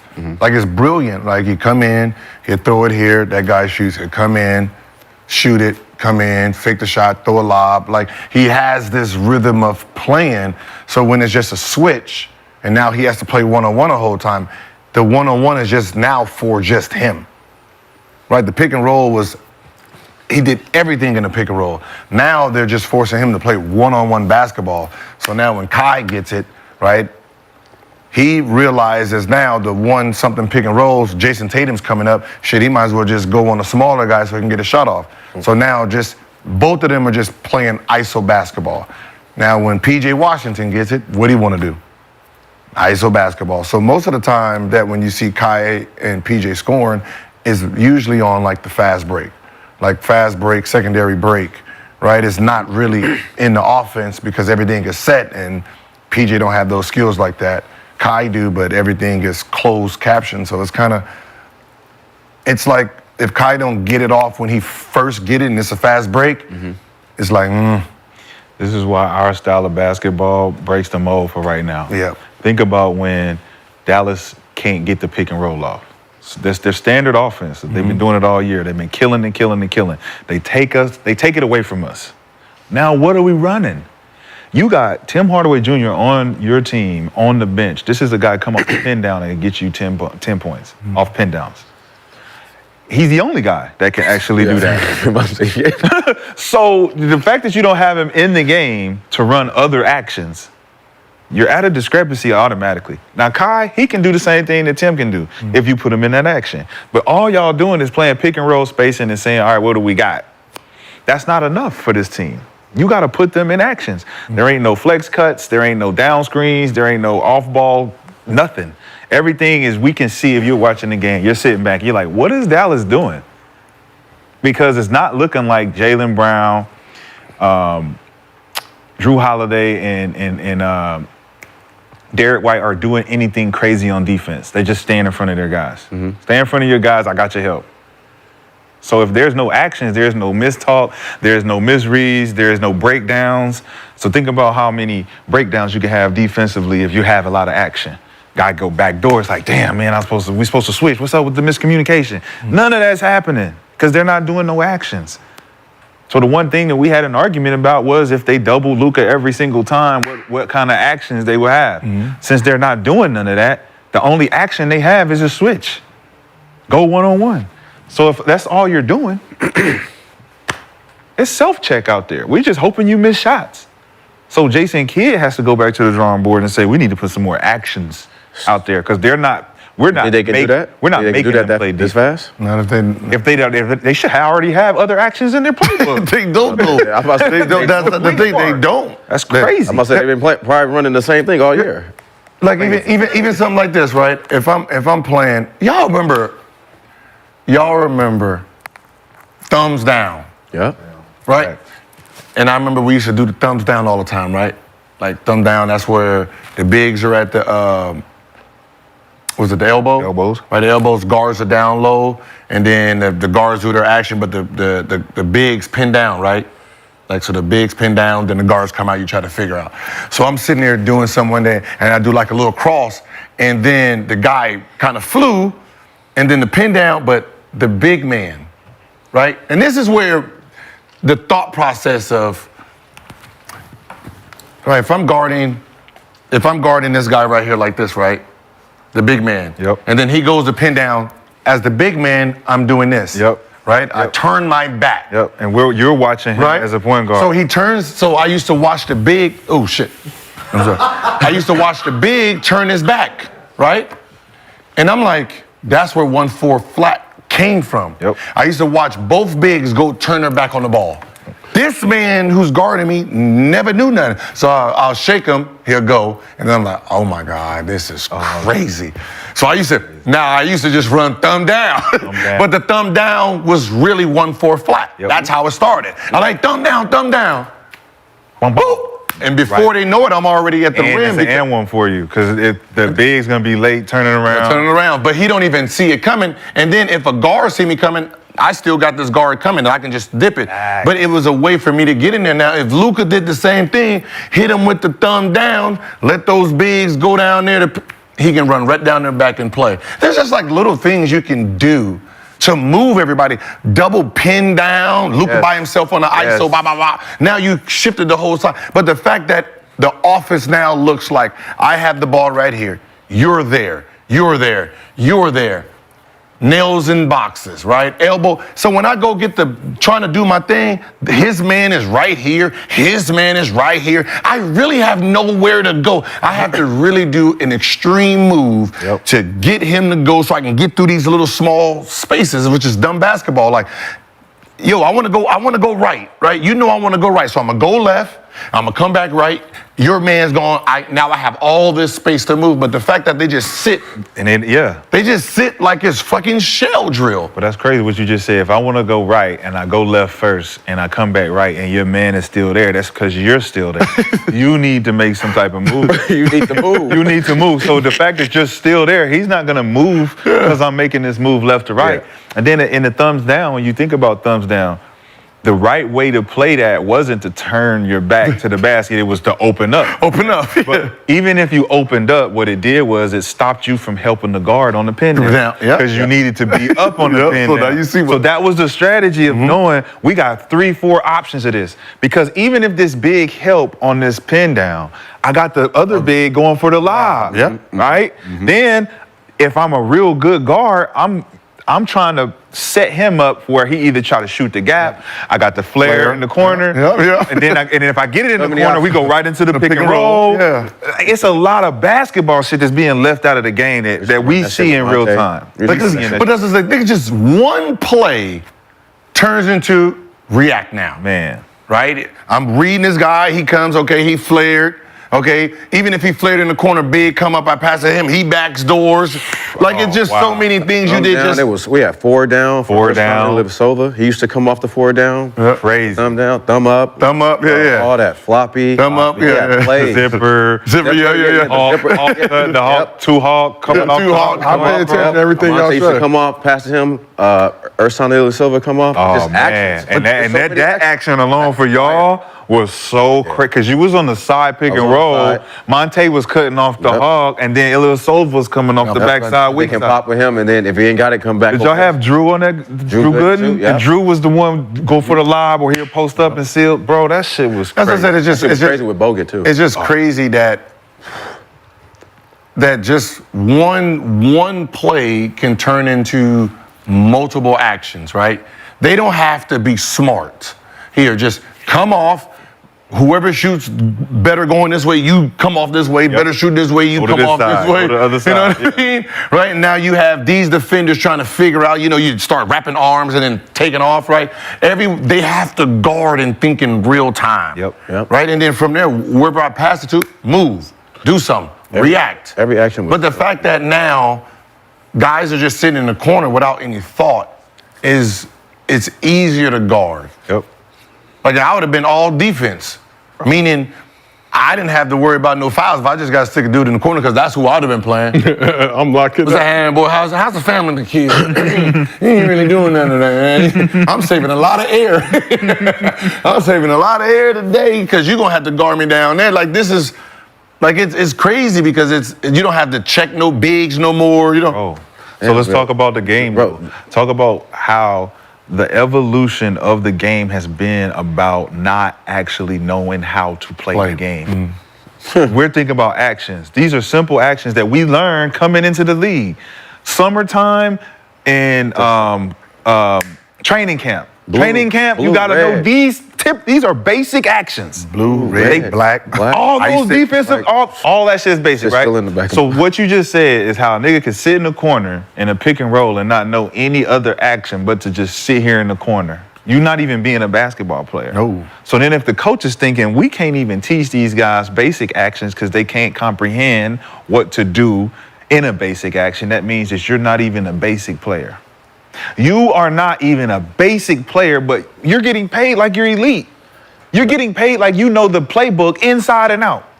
So think about why some of the old school players are upset because some of us actually took the game serious to the point where we're like, yo, I knew the playbook inside and out. I knew the scout report inside and out. I knew everybody's position in every offense. And I knew how to go out there and play the game that needed to be played. These guys out here like, all right, where do I go? I know where I know. Hey, that's my corner, bro. Hey, but just while we talking about thumbs up, thumbs down, 5 up, like all these sets, or we did the flex or the floppy, it all came back to the two guys, the 4 and the 5. It was either on this side. It was they never had to move or go anywhere. It was simple. It was just, yo, we're gonna run it on this side. Double 2, double 3. The 2 guard and the 2 guard and the 3 guard on here, and the 2 guys over here. Then sometimes I would come down and the 2 guard would go off and then stack jacket right there in the post. It was just so easy, just like, yo, here go your play, here go your play. Like Everybody knew they played. That's just that PJ should have some type of double screen away. Shit, just a double screen away with Kyrie or Luka with the ball. That's ISO. Yes. That means 3 people got to focus on something else. Instead of Luka. And just instead of Luka. So these 2 bigs got to now, oh shit, how we going to play this? We never seen this before. Now he gets to come off, he can backdoor, like it's just so much space. That's crazy. And the fact that they don't even have that, I would at least have, like Luka needs to be able to score without defense watching. the ball. So that means I got to have trick dumb shit. Hey, come off, this your play, son, right? Derrick Jones, we're going to run a combo we're going to run a combo. We're going to run a backdoor live for you. With him and Kyrie, you come down, bro. Kyrie come off, he in the post. But you see what's happening is that they're regulating most and majority of the plays for the star players. Yeah, so there ain't even no plays for the other guys. Don't even think about it. Like you just said, PJ Washington deserves a loop play into the post because he got Kyrie on him. If Kyrie's guarding Washington, why wouldn't you? And even y'all conversation about Gafford yesterday. Like, if he's open and you can't give him the ball, he's not going to be a threat. He's going to be Rudy Gobert down there. Like, we don't respect it. But if you're not going to run a cross screen for him to come over and seal and get an easy bucket, your 5-man is non-existent. He's only in the game for lobs and blocks. You know what?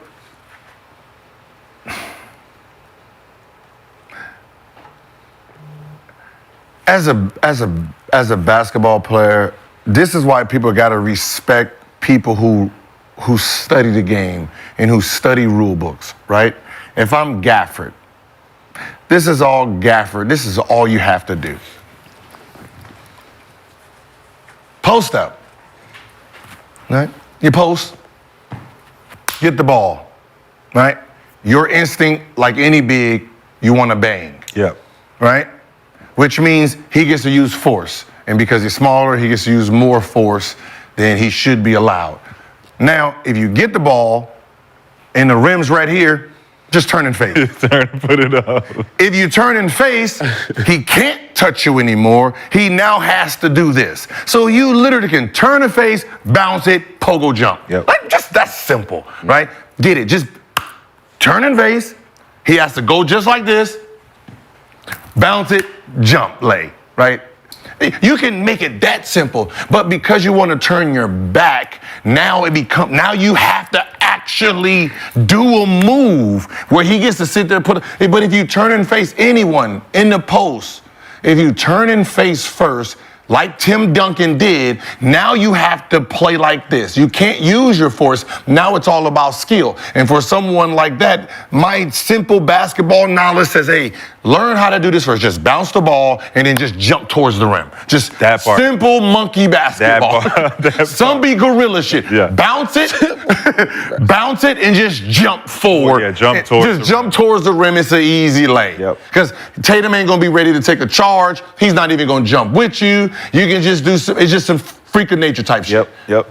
But no one, every time I see him down there, I always say, just turn and face, bro. Just treat it like treat it like guards treat it, right? I'm posting up, and then I see somebody on me. Let me just turn and face, because the strength shit strength makes them play D. Turn and face, hands off. That's the rules. Facts. Who's teaching them? Nope, nobody. Who's teaching them? But Nobody. Even the force part that you're talking about, when a big gets the ball in the post automatically for the bigs who used to look for contact, they play like Shaq played. Yeah. Shaq never faced up because he always knew he was facing somebody smaller or bigger, but he would always use his force because that's my advantage. It's my force. Tim Duncan, KG, Chris Webber, Rashad, they faced up first. They want to know where the defense at. Now that I see where the defense at, I go to my move and I jump over you. We not teaching these kids nothing. Like Gaffer wouldn't even be able to tell you how to do that move. Did he just jump and just monkey it over them? But that's what I'm saying. It's like they're not like that's what I'm saying. If I'm watching the rules, Hakeem didn't bang. Nope. Right? He was, as soon as the ball's going, he's already on the move. Yep. Right? So he can spin. If not, he's gonna turn and face. Because once he turn and face, he avoided contact. Yeah, he avoided. That's what I said. Yeah, you can avoid contact. It's easy. Yep. Turn and face. Yep. And like I can't hand check. You can't hand check me. Nope.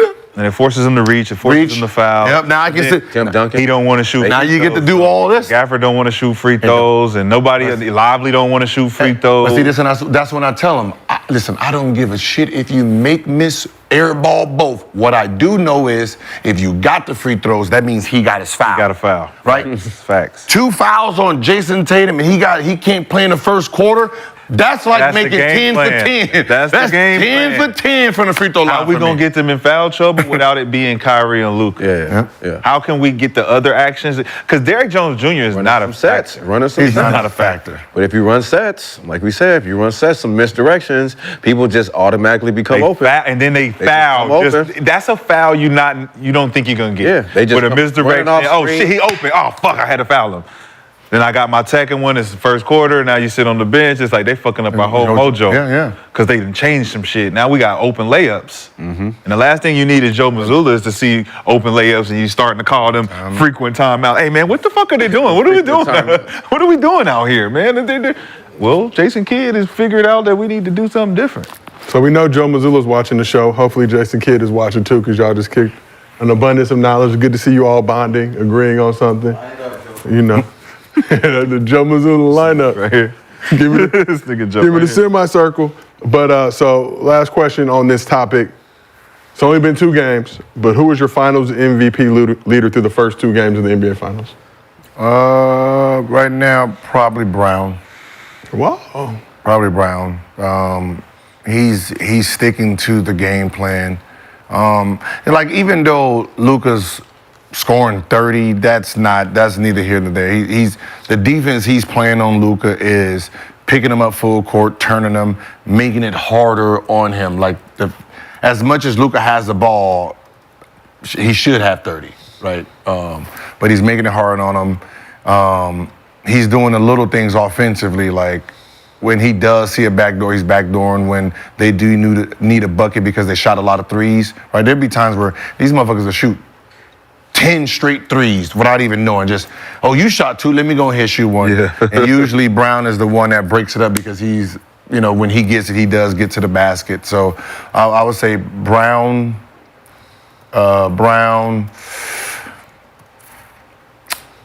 most valuable, Brown, Drew Holiday, Go Bruins.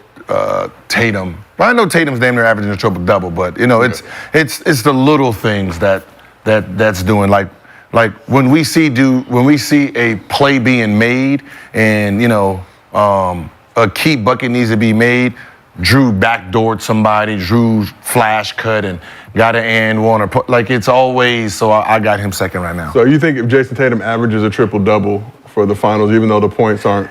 It's not. It's not about. Does that make it more appealing? Listen, what I'm saying is, there's going to be a game where, just like Kai, he's going to explode, and the fact that he's taking 22 shots. Imagine when he is balling, right? So he's going to fuck around and have a 40-piece in this series, right? He might have a triple-double in this series, but just right now, his impact is just different. I think we're just so focused on him scoring and how bad he's playing. We're not realizing, just like any player as a coach, you tell him, hey, you're not putting the ball in the basket. What else are you doing? You're rebounding, right? You're passing the ball around. You're defending, right? So besides scoring, man, damn, everybody's doing fucking. Everybody's bringing something. That's right? what I'm gonna say. Like you can't. I can't pick one. If it's, I can pick all 3. That's what I said. When I started naming everything, it's like they all balling, right? Yeah. They're all doing what it takes to win. There might be a group award. I mean, I'm just saying, like it's gonna be 11 voters, right? 11 voters. It's like it could go this way or that way. It's a potential to be multiple, right? If they go like 3, 3, and 2 or something like that. What? If the voters, I think it's 11 voters, so. You get 3 votes for Brown, 3 votes for Tatum, 3 votes for Holiday. Let's set up the criteria. Luka gets 2 on the low. I like to set up the criteria for what we're talking about in specifics. Because when you talk about most valuable player, I think they're still getting it twisted to the comment of who's the best player, right? I'll say, if I say Jaylen Brown's the best player on the team, it doesn't mean he's the most valuable player in the series. This series right now, if we were to end it tomorrow, it would probably be Jason Tatum because of the stats accumulated on doing other things other than scoring. And the fact that he's not taking on the top defensive coverage doesn't negate the fact that his value has been he's passing the ball more than he used to. So him averaging a triple-double would warrant him being the MVP because he's doing other things outside of the game. He's not playing well. Now, Drew Holiday, on the other hand, his scoring output, the things that he's doing for the game, is warranting him the conversation because his stats are higher than everyone else's. Jaylen Brown is at the bottom tier just because he's taking on both sides of the ball. His numbers aren't blaring, but we know that he's affecting the game from a leadership standpoint. And that's what I'm looking at. I'm like, all right, right now, the game ended today. I would give it to Jason Tatum because he's done a lot more for the team's success. But then at the same time, you look at Drew Holiday, he stepped up when you didn't expect him to. Now the next 2 games is gonna show us like, all right, like you said, if Jason Tatum explodes for a 40 ball, it's not a lot you're gonna tell you this, Drew Holiday get finals MVP. Milwaukee gonna be shooting themselves. It's a possibility. I think Bucks fans will be happy for Drew. No, for sure. I'm just saying, like, but not with the you still gotta look at like, damn, we just traded this guy and he go get finals MVP. Like that's a bar. Do you compare that? Huh? Do you compare that trade now? It's not about compare. I just look at the way. Was it a right move? Yeah. You still make that trade. You got a chance. You got to do the move. I mean, it just worked in Drew's favor. It's just like he's back. He's back where he wanted to go. Drew's there. The 18-19. right, is this is perfect. 18, 19 is like, nah, man, we need more than that. Yeah, he did have. And that's the problem. But with Chris Middleton, That's why, because Chris Middleton was out. So it's like, yo, we need you to step up. That was the problem. And no, Chris Middleton wasn't playing very well, and he was still injured, so he was hobbling. So it was like, now they're looking at Drew to score 30, and he's like, well.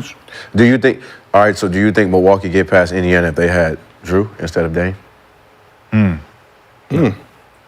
But if everybody's healthy? with no Giannis.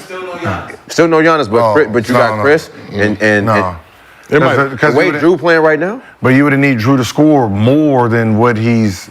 But I mean, yeah, but defensively, I think he would have been able. Do you think they He's asked the fourth, Drew to- fifth option on this Celtics squad at times, so it's not like they're keying in on him. So he has the potential to get a lot more buckets in that situation. That's the situation. He's the number one. So them traps that they were trying to do, that's him now. I just think I don't know. Drew just all over the place though. Do you think they ever asked Drew to do that in Milwaukee? What? Probably his first couple Be years. number 2? I'm talking about in the No. last To be number 2? No. in the last no. few years. So like if Giannis goes down, is it Drew's responsibility to know that he's supposed to pick up the scoring load, or is it the coach to say, look, I need more? I think he knows because he's a vet and how many years he's played. Like I think he knows. Like yo, I gotta step up. Giannis is down. Is he capable of giving you 25 a game if he's in Milwaukee with no Giannis? He's never been a 25-point scorer, huh? No. Is he capable? Is he capable? Yeah, that's shot rolling. Well, I think way it's he more. played- you know, the way he I just- played- there's I just just think some he people changed that the just- game a lot more on defensive end, though. Remember, there's just some people that's just not, they're not selfish like that. Yeah. Right? He's one of those guys, like you tell him to take 25 a game. Like, you know, to take 25 every game, you gotta be selfish a little bit. That's not like, you can't be a team, like Igwa. You tell Iggy to take 25 shots a game, he's like, come on, man. He started looking at his teammates and shit like that. Right, that. But he was giving you 20 in I Philly. don't feel comfortable with motherfuckers just side-eyeing me. He was giving you 20 a game in Philly, though. He's giving you 20 shots a game. Then he still was like, yeah, motherfucker. You know, some people be But like, Drew giving you 14 shots on 26 on 14 shots. 26 and 11. he got to on be 14 hitting. shots. He got to be hitting. But that's an efficient player, though. That's a player saying, I don't need that 25. Yeah, see, you said something, and I wanted to look it up.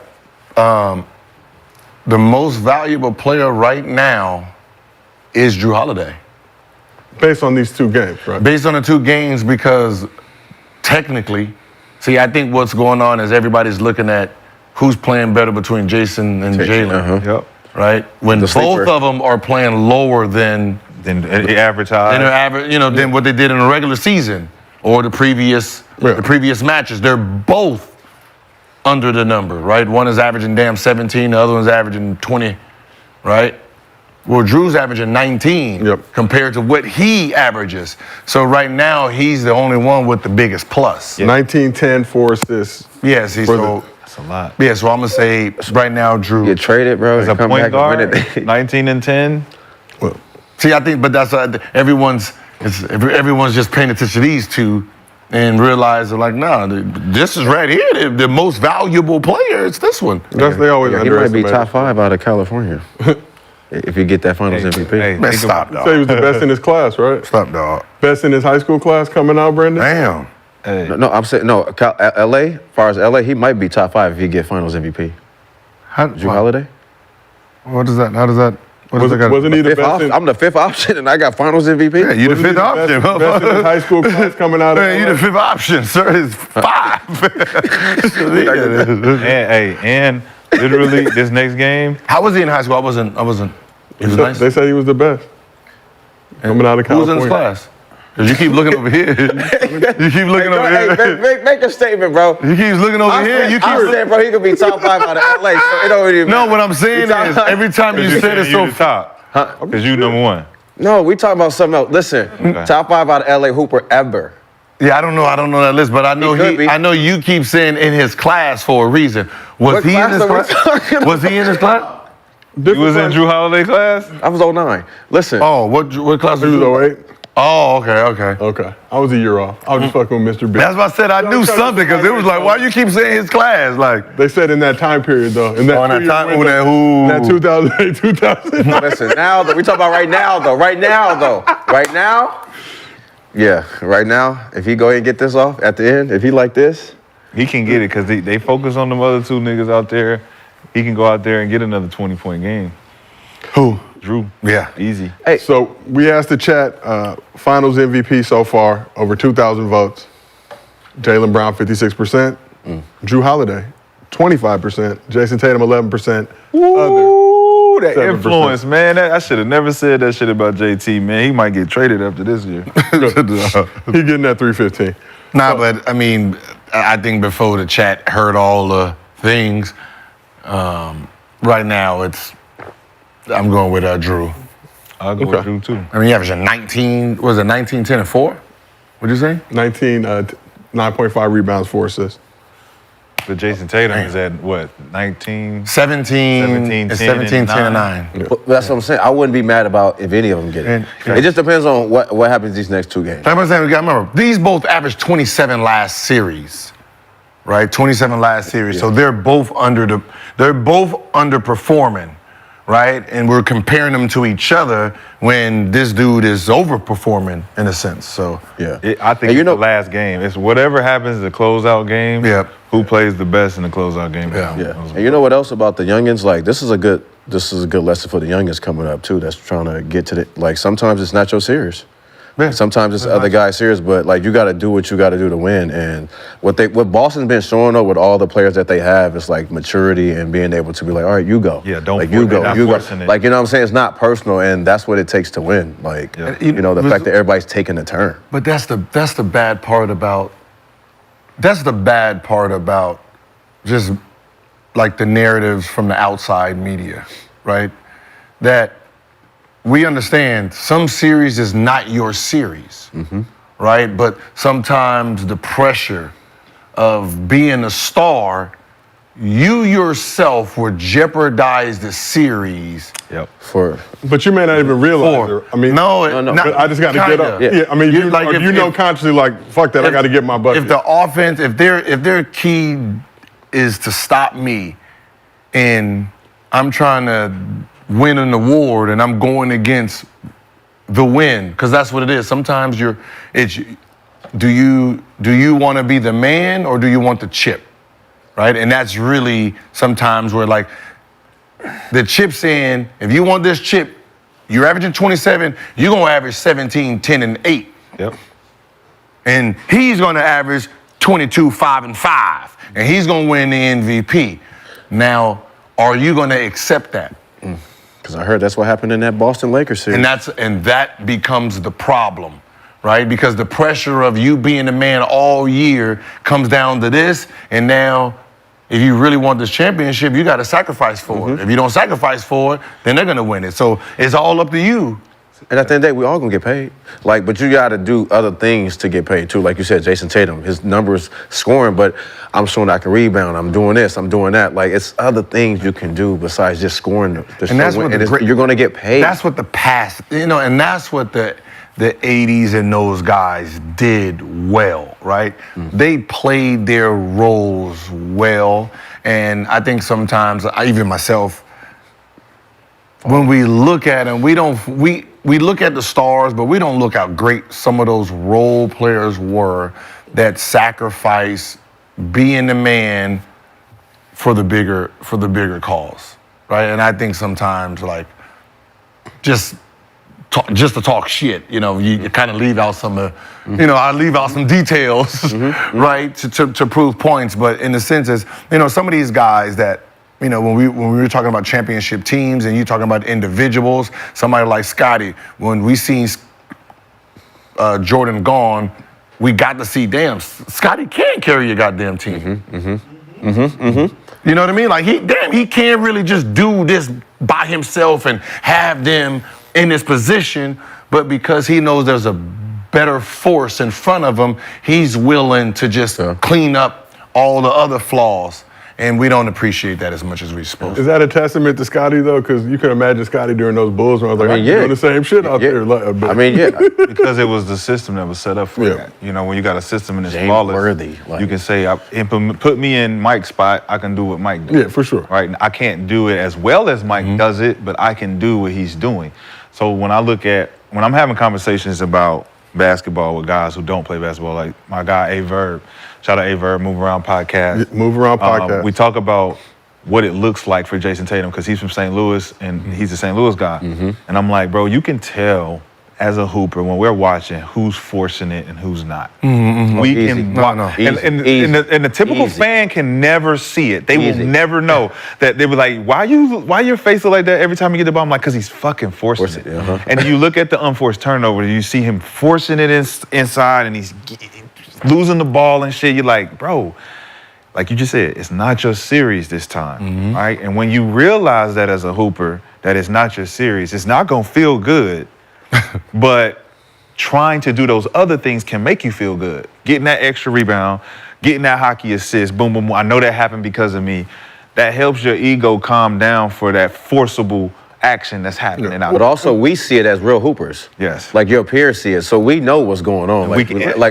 Stop worrying about the respect from the this person that's outside.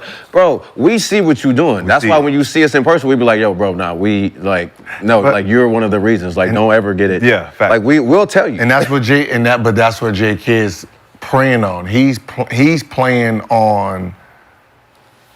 Jason Tatum's been holding it down for this long. They done failed this. He's been excellent in certain series, this. And then he's gotten finally to the top of the mountain. And for him to get crowned the king, the face of the NBA, this is not your series. It's not your series. So how do you that right there is just like it's. But it might not be right now. But you get a ring, though. And it might be next year or the year after. Because it ain't over. It's still young. That's what I'm saying. It's one of them. Still young. But you get a ring. But you can't get both. You can, though. You got to learn how to make it your series without getting credit for it. You can make it your series. It's mine. I did all that. Yeah. But y'all not going to credit me because it's not a stat for it. Leadership, that's what I think that's why I call Jaylen Brown the best player, because he's doing unstatistical things on the floor that you're not gonna get credit for, that the team credits him for. Yeah. Immediately, everybody in there like, nah, Jaylen is one of those military, high intelligent guys that strategically, hey, nah, let's go over here. I already know the play. Oh, no, let's run this for JT. Let's do boo. Everybody got that respect. But do you think it's easier for him because he's been option 2? Yes. So he's already bought into sacrifice versus.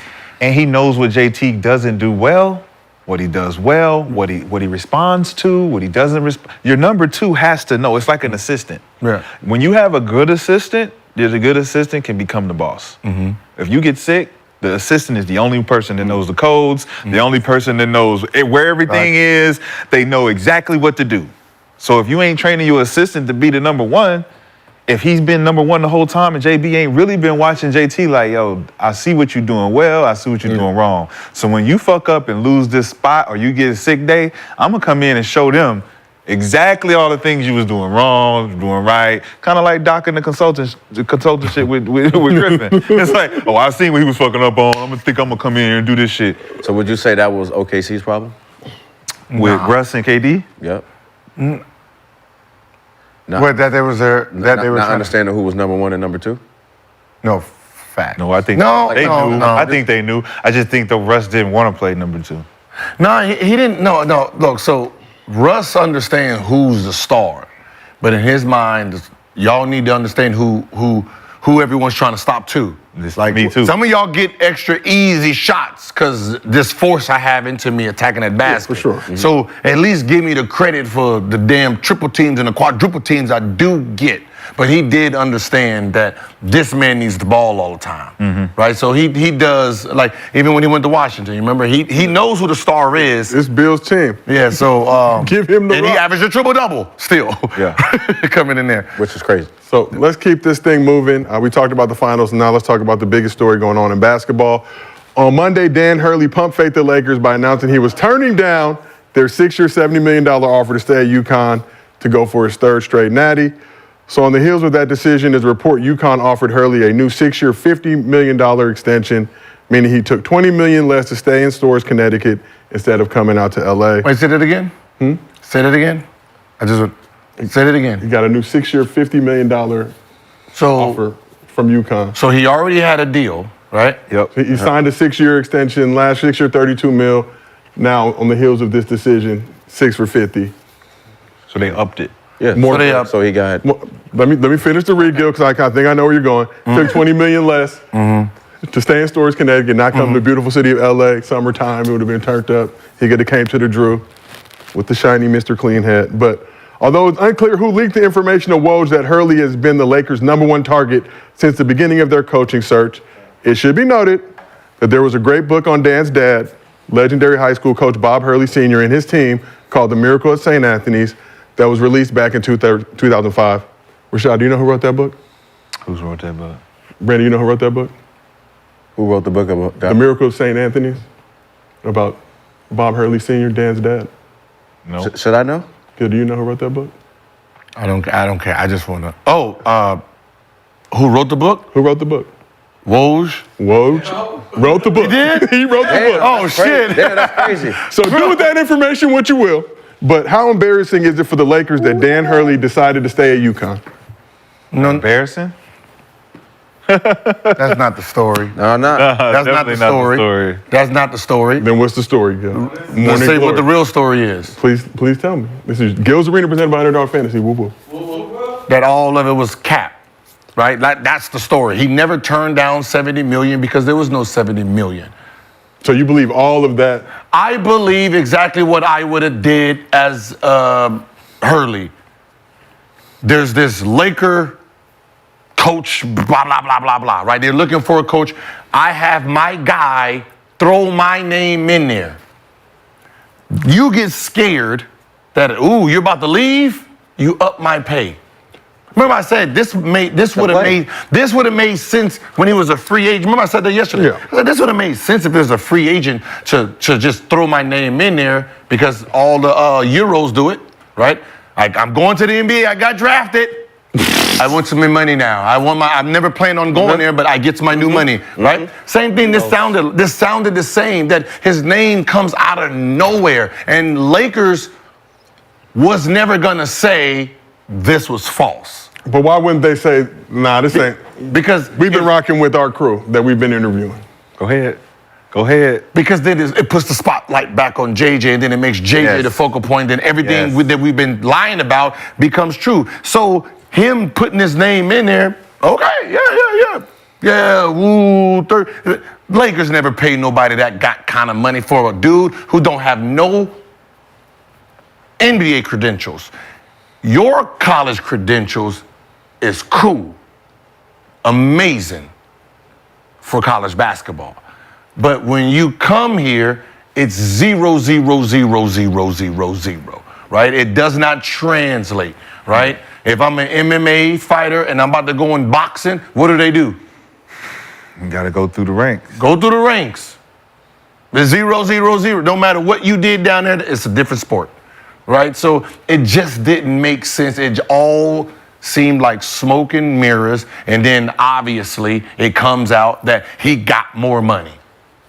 Leverage play. So from the Lakers side then, if you know you're getting played or hustled, why not just come out last Thursday and be like, Because we got our crew. You're not getting played. What? You're not getting played or hustle because, like I said, when I mentioned this, Go ahead, get it off. I remember righteousness. righteousness means right. It's right in the beginning. Get your shit right? off. Get your shit off. Hey, what Puff say? Get your shit That's off, why I Daddy. wanted to talk Get about it it off, with you here on the Daddy. couch. What Puff say? Get your shit off, Daddy. I like the way you do that, Daddy. JJ literally is still under contract, and he's still calling the games for the finals. Yeah. Right? You need time. You need to buy time. So this came out in perfect timing to give us 2 games of not mentioning. JJ's name was not mentioned For the last week or so. at all. All of a sudden, JJ's out of the contention of being the Well, there's conflicting reports right now that they haven't really been talking and all that at kind all. of All stuff. that. Come on, and you still got LeBron James You still have He's a LeBron? free agent. Like, come on. Like, who's having what conversations behind the scenes to say, hey man, this is a marvelous play we just made on the world. like this, and Hurley and Woj being in cahoots. But there was some saltiness amongst the NBA insider community because some had said that JJ was the front runner for the whole time. Then Woj comes through Thursday, day of the final, saying, no, that's not the case. It was actually Dan Hurley the whole time. And then Monday, Dan Hurley's like, I got to say that they know Lakers. I'm going to go ahead and take this bigger bag, But why this back you from think UConn. See, so and that's the best part of it all, right? Because we had the discussion yesterday, and I seemed like I wasn't wrong. I mean, I was wrong. And what happened is you have Woj, and Woj has an enemy, right? And his enemy is like, wait, no, my sources say this is it, and then you come out of the woolworths with that? Let me start doing my research. And then once the research came out, you know, Hurley's like, oh, no, yeah, and I'm going to go back. And they're like, nah. You got a new contract, sir. This whole play y'all did was actually fake for you to get more money. Yes. Lakers offered you 70, so they're like, well, we'll give you 50 to stay. That was all. Okay. It's a favor. I thought it wasn't about money. It's a Cap. favor. It's always cap. How much did Doc get? What did Doc? 30 for 3? 30 for 30 3. for I thought it was like 39 So for Doc three, is the most experienced coach, right? He got 40, 4 year for 40. 4 year 40. So Doc being the most experienced with the championship. We're going to give you more bread than Doc Rivers. Come on, bro. That wouldn't even make sense. And then Woj being in cahoots with the Hurleys. family, The Hurleys. right? The Hurleys. Just That's merely a favor. speculation. I need a favor. We need a favor, bro. We need a favor. Cannot confirm or deny that. We're trying to run this I back. was just telling you guys about a great book I I read know back who in is the happy. day. Our lawyer, Alex. Our UConn fan, Alex. He said, yo, I'll see you guys in San Antonio. I said, yeah, you damn right. The lawyer, shout out the lawyer. Yeah. So let's move this thing forward and talk about LeBron. There have been numerous reports that LeBron isn't involved in front office decisions, but either way, this situation has to be a little concerning. Draft's a little over 2 weeks away. Free agency's 3 weeks away.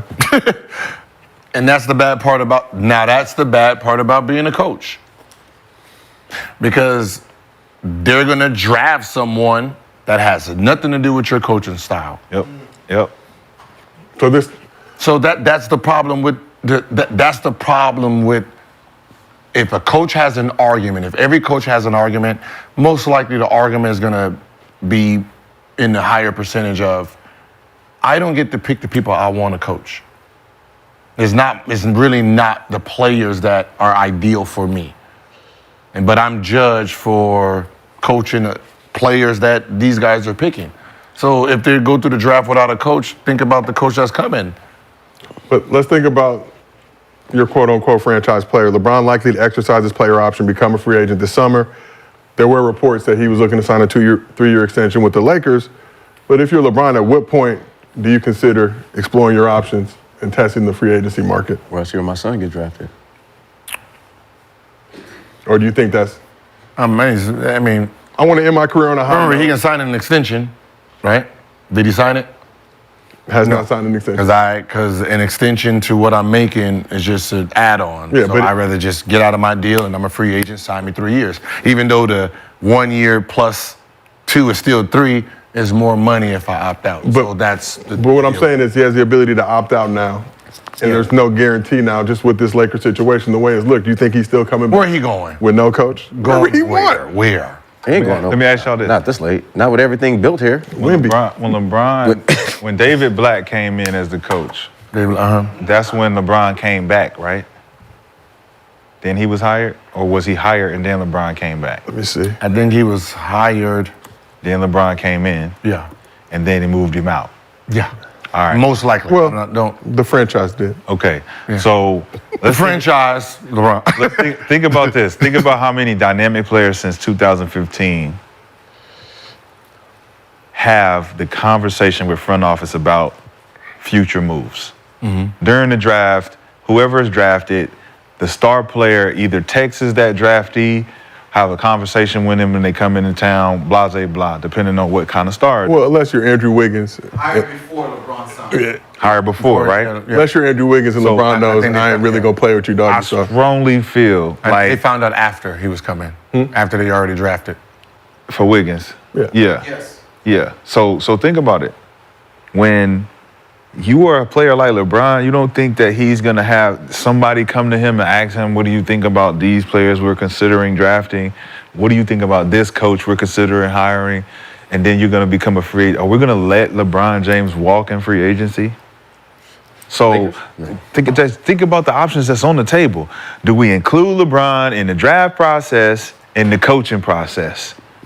In his 21st year, 22nd, what is this, 22nd? It'll be year 22. 22. 22 to 20. You think LeBron James is going to be walking around the Lakers facility not knowing what the fuck is going on No. with anything? No, not even. You think he's going to just be ambushed with who we just hired? Rudy Tomjanovich again. What the fuck? Again? What are we doing? Rudy just got an award, too. What are we doing? You know what I'm Frank saying? Vogel coming back. Dirty So Frank. it just doesn't make sense. Like, JJ's perfect for it. I don't know why they trying to hide it. It's weird. At this point, who cares if he's doing the finals? It doesn't If matter. I'm the Lakers, I'm stepping on your corner, Celtics. You might get banner 18, but guess what? No, I'm just saying that's just reality of it, right? Anything that's going on, he is the best player on the team, right? He is who he is. Whatever's going on in the organization, of course, it's going by him, right? Because there's no way in hell that he signs back and then they decide to bring in some coach, trade Anthony Davis and get this, and then he's stuck with some mediocre. That's not even a possibility. Right? Rich Paul not having that shit. Yeah, just Shout out Rich Paul. it's just not a thing, because if that ever happened, he's gonna be, oh, I'm out of here. I'm not playing with them. Right? So there's no organization that does that. Right? The top dog on the team is always getting wind of possibilities. Hey, do you get along with this guy? Yeah. Right? That is a part. That's a thing for Right, you be damned if you trade somebody and this is his enemy. He done slept with this man's wife or whatever. That is so. He has to give the okay. Like, what do you think about this guy? You think this is a good fit, or do you? Right. So there's just nothing. There's no clash of it. Yeah, I mean, I think that would make sense to anybody, especially if somebody of LeBron's stature and standing in this league. Hey, Bron, this is what we think about doing JJ Redick or Sam Cassell or Borrego or whoever it ends up being. You cool with that? Yeah, like would that make you want to stay for a couple more years? Even me, shit, I wasn't even up there. And, like, hey, we're looking for a shooting guard. Do you know him? These are the names. Do you know him? And I'm like, hey, Deshaun. And so I had to call Deshaun and talk to Deshaun. When I was a free agent, Larry Hughes called me. Right? That's how it, like, these are the type of people we're looking for. Do you have any friends? Like, so for the most part, the players are. So when they say LeBron is filling out his roster, yeah. Yeah. And he's calling around. The fuck are you really think I'm just gonna let you just bring motherfuckers on this team that I don't know or have the relationship with, and that doesn't play the style? That's kind of. So as a star player, franchise player like you were in your day, the team is coming to you and saying, yeah, they're this asking. is what we're thinking about. Yeah, they're asking, hey, how does this player style? Does he fit the offense? What do you think? And are you vetoing, or you be like, nah, I can't play with that guy? Nah, because for the most part, a coach is scouting, but they're not really looking at how a player functions and plays. We have to know the game plan, right? So I have to know how these two play, right? If I got to guard him and stop him. Yep. So when he says, hey, can this guy fit with you? I have to remember how he plays. I have to remember the scouting report on him to see if that kind of fits our style of play. Yep. And then they're like, no, yeah. I know how to use them, right? That's how that works. And it probably wouldn't have been no shade as far as, like, if he didn't fit, it's just kind of like, that's how it would be. Yeah, he's a little slow, just slow on his feet. This was my whole thing. He's a ball stopper, so that's gonna mess up with Antoine. Like that's how it sounds. When the Dan Hurley news broke, like, you've had a tremendous career in college. You have not coached in the league. So those natties don't mean shit when now you get to LA, deal with the LA media market. Same thing with Coach K in 2004 when they tried to make a move for him there. It's like, everything you did at Duke is amazing. But did his contract go higher off of it? We don't know. But that's what I'm saying. But it's not like, I'm ready to come now. We got. It just sounds. But what I'm saying, it just sounds dumb that you've been coaching for this long and everybody knows the next level is the next level. The next level heightens your money down here if you try to go back. Yeah, for sure. Right? It's an upgrade to president. Yes. Right? As long as you have the president stamp, when you go back down in these other rooms, you are the king because I went to the next level. So to say that the next level offered you $70 million and you're going to sit down here with $23 million, that just doesn't sound logical. It doesn't, but I went to the next level, got $10 million a year. When I come down, I'm technically God now. But why leave if you're already God where you're at? But you're not God. Are you paid like God? Well, getting $5 million? Are you paid like God? $5 million a year? Getting close. Thank God. Getting close. But I'm not. But if I go here for 2-3 years and they fire me, when I come back, I am. You can go anywhere you want. The price of the brick has gone up, to quote the great Marlo. But that's what I'm saying. So I have to go in here to get that. Yeah, I got to go meet the plug. Yeah. So I got to go meet the plug. You get the prices. I get the prices now. Give me the Greek. Cut out Prop Joe. You know, I've been rewatching The Wire. Tremendous series. Because even if I fail down there, I'm damn near 100% guaranteed at this next level. Yeah. Facts.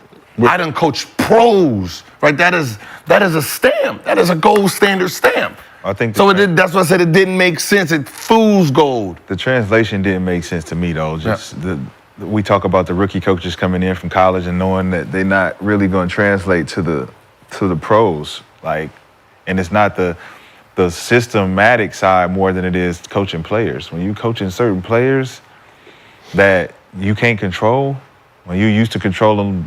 Young men, teenagers, you can manipulate and tell them this, tell them that. When you talking to them grown-ass men, like, hey, coach, listen up, man. This ain't fucking college. You can move the fuck around with all that running shit, bro. We take days off out here. We just shoot around out here. So, like, how do you adjust? Even Coach K, when you look at Coach K trying to adjust to NBA, he would say that he would do well because he coached them in the USA. Yeah. He was able to mitigate all those egos. But then you put him in a situation and you're like, well, what's up, Coach K? Why is it not translating? Now you got to deal with Kobe and shit, you know. So it's like, it's always going to be an adjustment period. But you look at Rick Pitino and all those other coaches who came from college, Rick goes back. He didn't win no chips. You know what I'm saying? Larry Brown, you won, and then you went to college. You didn't win no chips in college. It's a different game when you go back down. Yeah. You know what I'm saying? But you still got your prestige and they still respect you just as much though. So we talked about the price of the brick going up. We're going to shift this over to WNBA. Record-breaking numbers women's basketball did during the NCAA tournament has trickled up to the WNBA this season as the league has seen unprecedented growth thanks to the emergence of a strong rookie class headlined by #1 overall pick Caitlin Clark. So WNBA released a report recently. Numbers are beyond impressive. Attendance is up 156% from last year, and more than half of all WNBA games this year have been sellouts. This year's televised games are averaging 1.32 million viewers, nearly triple last season's average of 462,000. Continuing, the WNBA's online merchandise stores already set a single-season sales record with more than 4 months left in the season, and sales are up 756% compared to last year. And the WNBA social channels garnered 157 million video views through the first week of the season, an all-time high and up 380% compared to last year. The WNBA also set an all-time high for League Pass subscriptions last month with a 355% increase versus last season. That is. Shout out WNBA. Can they get some smoke here? No? I see you out here. Wait, give the WNBA some congratulatory some smoke. For what? They're not happy about it. So what the fuck am I even happy for? They're not even happy about it. They are very happy. Pissed off. They are very happy about it. Don't buy into that narrative. I'm like, what are we congratulating? Because it's, we're trying to congratulate them and the new stuff that's going on, but for some reason, we're having problems with it, so I'm not going to say anything. You know what I mean? Can we talk about it? Rashad, is it obvious? Caitlin Clark? But beyond Caitlin, the strong rookie class. Who? Where did Cameron Brink go to school? Stanford. Stanford. Not a particularly good university. Stanford, right? Not a nerd. All right. And then Angel Reese went to LSU. Mm-hmm. Okay. Louisiana State University. If Van Lith would have came out, right? Haley and Caitlin Clark and Cameron Brink, Do you think they would have been happier with those three coming out instead of Van Leaf probably wouldn't have got drafted. Of course. I'm just talking about just on sheer popularity. If Paige would have came out, Buckner. Yes. Yes. Just say all. now that would have been Paige Buckner. if Buckner Look at what we're looking at. if Buckner would have came out, Paige Buckner. that would have been a whole nother problem. Think about that. Those three plus Brink, right? Now, everyone wants to say that Angel Reese deserves more credit for Angel does everything. numbers. She does numbers. And listen, she's a phenomenal talent, right? But the main thing that needs to be addressed is when you're selling out arenas at 19,000, 17,000, when last year they were at 4,000 or 7,000, that increase is coming to see one player. And if we're coming to see one player grab rebounds, or are we coming to see one player shoot from half court? That's the problem right here. They're using a rivalry in college. This is the NBA. You didn't have rivals, and you didn't promote your rivals. Well, they didn't promote. Magic versus Larry when they came in. that was WNBA didn't have. But you said the NBA again. I'm sorry, WNBA. They didn't promote the rivalry, right? College did. This is a college thing. Yes, brought up. This is not a WNBA thing. Period. This is a college thing, right? These girls made their name in college. Yes. They were college famous. And if we want to be honest and brutally honest, Took 'em. some of you contracts that you have in the NBA, the money you made on the basketball court, before these girls got drafted, they already eclipsed this. Yep. Right? So these girls were famous already, and they had to come to the WNBA. Time was up for them. Yep. Right? Let's just face that. So you're inheriting something that you wasn't ready for, right? You're getting something that you didn't even work for. You wasn't prepared for. That is the truth, right? If you take Caitlin Clark out the equation, Angel Reese is moving numbers. We're trying to pretend that she's not doing it. Mystics had 4,500. She comes in town 10,000. And I think they capped it at 10,000. They capped it at 10,000, which is more than what the rest of the WNBA was doing themselves. We can't count Aces in Liberty. Those are two juggernaut teams anyway. So those teams are there. You can't. Those are the super duper teams, right? So they have their own thing moving. The rest of the league, she alone is bringing numbers that you didn't bring by yourself, right? Caitlin is a whole different beast, right? But we're trying to make it these two when, at the end of the day, this whole draft class has a target on their back. This is not a one person. She just has a bigger target. But if you think that everyone's like, when Angel Reese comes in, they not looking her up and down, they are. They up and down because they're getting things that they didn't get before. They're in magazines, Skims, right? She's at, this, the Met Gala in New York. The Met Gala. Like they did, you know what I mean? These girls didn't get a chance to do that. It's tough. And it is a thing. Right? So when we're trying to sit here and clap for the success, why should we clap or why are we clapping if they're not embracing it? Facts. And they want to keep bumping their head. They want to keep trying to shut the door. Like, she don't deserve this. She don't need to do this. Well, that sounds like Cool. Sound like a relationship. But it's like this. The one thing that we're talking about, does she deserve to be on the team? The answer is no. No one is saying she deserves it from her play. That is not the question. The question should be this: do y'all deserve more recognition?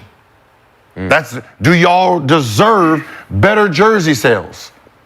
If that answer is yes, no one's paying attention to you guys' work ethic and you guys want eyes on you. This person right here, these people are helping that, right? Because if I asked an owner who owns one of these buildings and says, hey, Asia Wilson's coming to town. She's gonna bring 10,000 people in seats, right? Clark is coming to town. She's gonna bring 20,000. What do you think the businessman is gonna pick? He's gonna pick the 100,000. That means whoever is hosting her, their money is going up. That's just facts, right? If the arenas are being filled at this high clip, that means money has to trickle down to you guys. So what you're fighting against yourself. That's it, because the off the court money, these girls is gonna clean up, right? They're cleaning up. So they don't need the NBA cash. You guys need the salary cap to go up. Right? Your 30 needs to be seen. The only way your 30 needs to be seen is 4,500 or 20,000. Which one do you want? You want it at a 4,500 capacity, or do you want it at 20,000 capacity? With 1.32 million views Right? average compared to 460. This is business, and I think the real problem is, and I see some of the women out there talking about, if you guys promoted it 3 years, 2 years ago, this and this, right? We were. Cook. Let them cook. I'm gonna show you. You can't feed us something we don't want to eat, right? If you go to a steakhouse, right? You go to a steakhouse, and my menu is filet mignon, and I'm giving you all the filet. This is what it's gonna do. It got the truffle and all that, medium well. Chef did it, and you asked for chicken.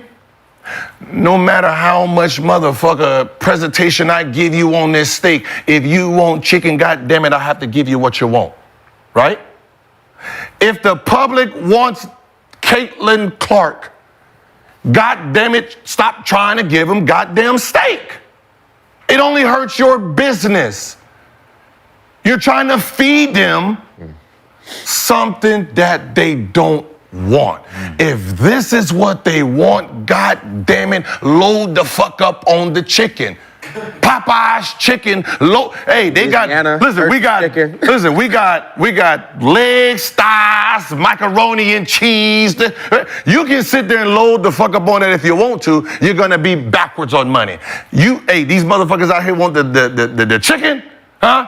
Chicken breast coming. You know what? I don't even have chicken, but I'm gonna cut these 3 pieces, put it on this bread, and sell it to you. They're gonna bring in the most chicken until you are done eating it. They're gonna maximize the dollar. And it's fucking weird at this point. Yeah, Facts. it's bad. It's weird. Can I say this? Lisa Leslie said to Draymond Green, why don't y'all give us some money, or y'all money, to help with the WNBA salaries and all that shit, right? And you got an opportunity that comes years later where you can actually maximize that on your own by bringing this girl, and this girl onto the team, maximizes availability, audience, resources, relationships, advertisements, marketing, all of those things go up. Like you said, salary cap even goes up because we're investing now into these new players. These new players we just talked about come from college, where they had what? Their own fan bases. In my book, I always talked about when you are a college player and you've developed your own fan base through those 3 or 4 years that you did in college, and you go into the NBA, you have your own distinct fan base. Depending on what city you go into, that's gonna show up to see you because you was just there. Oh, we can't wait to see how you're gonna do at the next level. These are 3 players, Cameron Brink. These are the top players, but they all of them. You know, there's still Kate Martin, a couple other players that developed the fan base. Kia Jack, you know, there's certain people, right? So you look at this dynamic and you say, well, why is it that they're being so unreceptive to these new developments that help them, right? Then you look at how the older players is just kind of like the And One mixtape. One professor was on our episode, and he said these old dudes didn't understand that we the new money, we the new vibe. Trying to push it, yeah. We're not trying to take your spot. We're trying to up the pot. We're trying to up the pot. So the fact that I gotta take your spot, you know what you gotta do? Move the fuck around. Diana Taurasi. Move the fuck around. We don't need you to hate on. You're not propelling her. You're not taking her here because no one pushed you down here when you came in. You didn't do it to Skylar. You didn't do it to Maya. You didn't do it to any of these other girls that came in. Simone Augustus. Everybody had a fair chance. Now, all of a sudden, this shit is happening, and everybody feels so threatened because the attention is going to go off you when it was never on you? We was not really, really watching like that. Now, all of a sudden, we watching, and you want us to watch you when you didn't bring us here to watch you. You didn't bring us here to watch you. She brought us here to watch her. But she don't give a fuck about the fucking spotlight. She's like, just watch us all. I love women's sports. She likes softball. She likes all of the women's everything. And that's not just Caitlyn, because I know she doesn't really address none of this shit. But I know Angel will. But she's not going to address it in the way that it should be addressed, where we're helping y'all. We're helping y'all, which in turn helps us all. We are helping us. But people don't see it like that. Of course not. No one does. Like, I mean, because a lot of these women, they on out. They're on out. So they don't see it. They're not even in, like you said, being loyal to the game, right? Being great, like being loyal. Like, just be loyal to the game. Like, this is what the game has done, right? This is why you kept going, right? You kept playing. You kept going, playing in the WNBA because this is what you wanted to happen, right?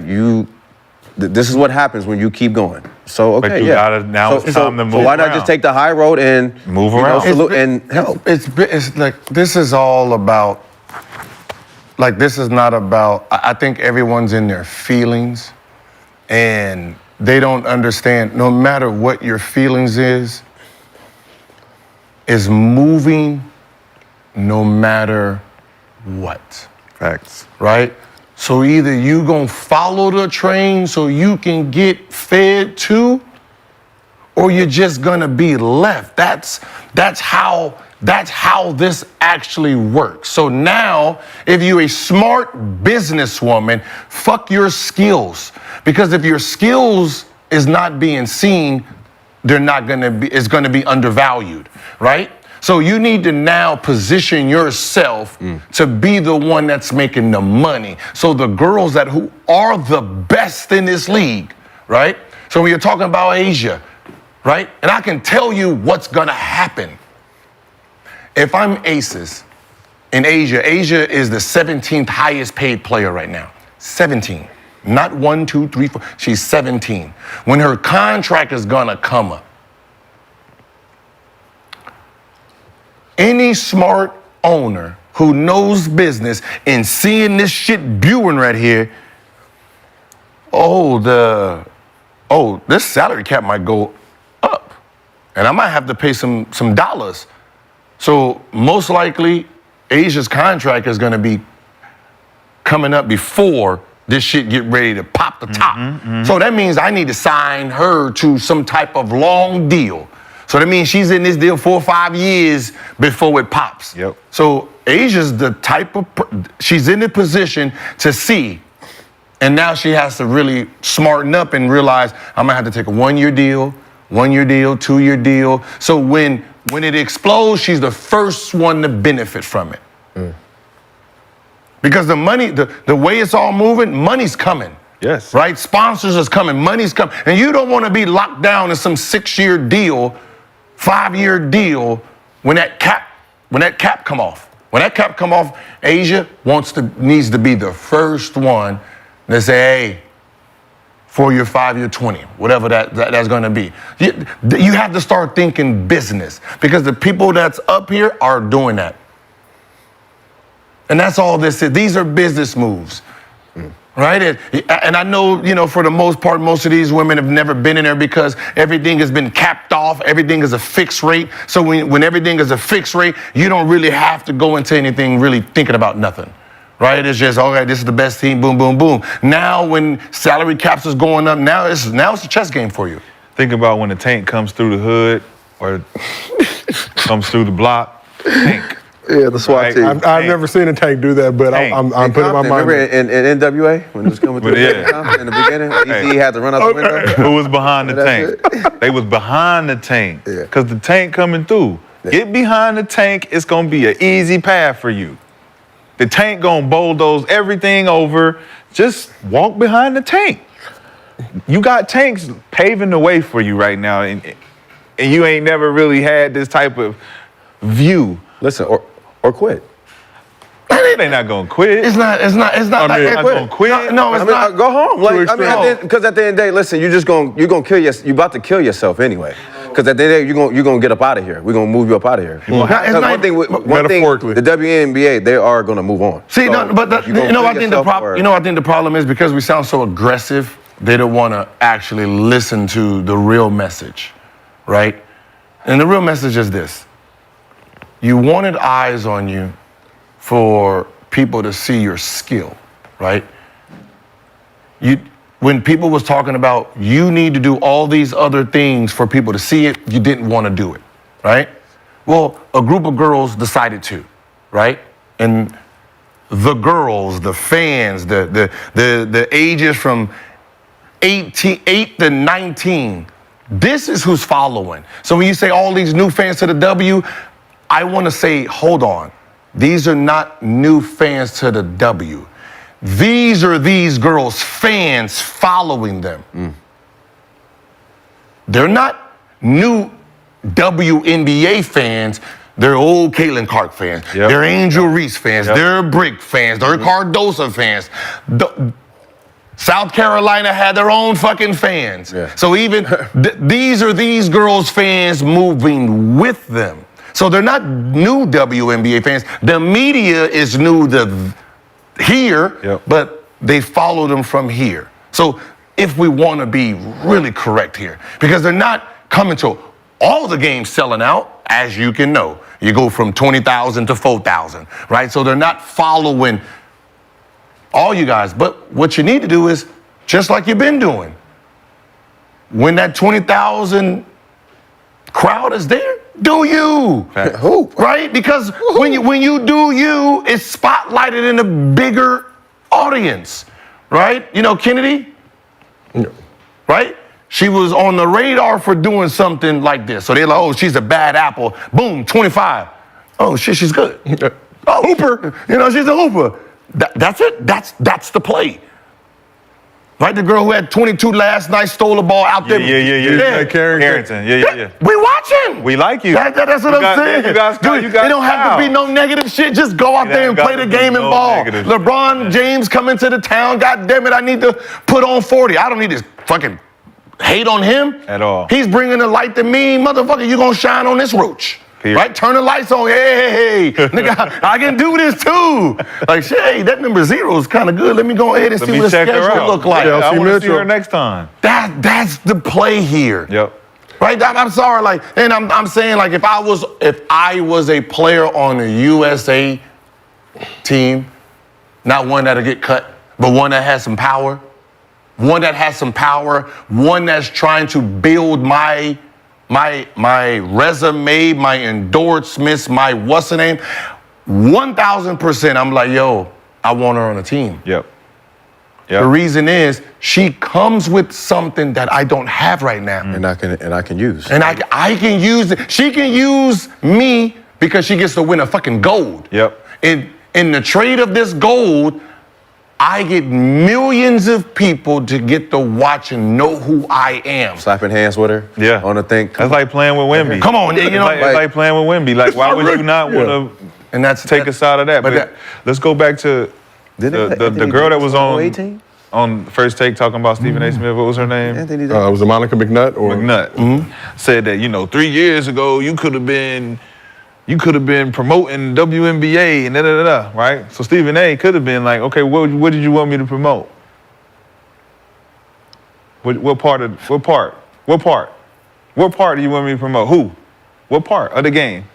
Because the part that's being promoted now is the exciting part, which is the thrill of the college game that we were watching, that we all tuned in for, the March Madness, the Final Four, the championship game.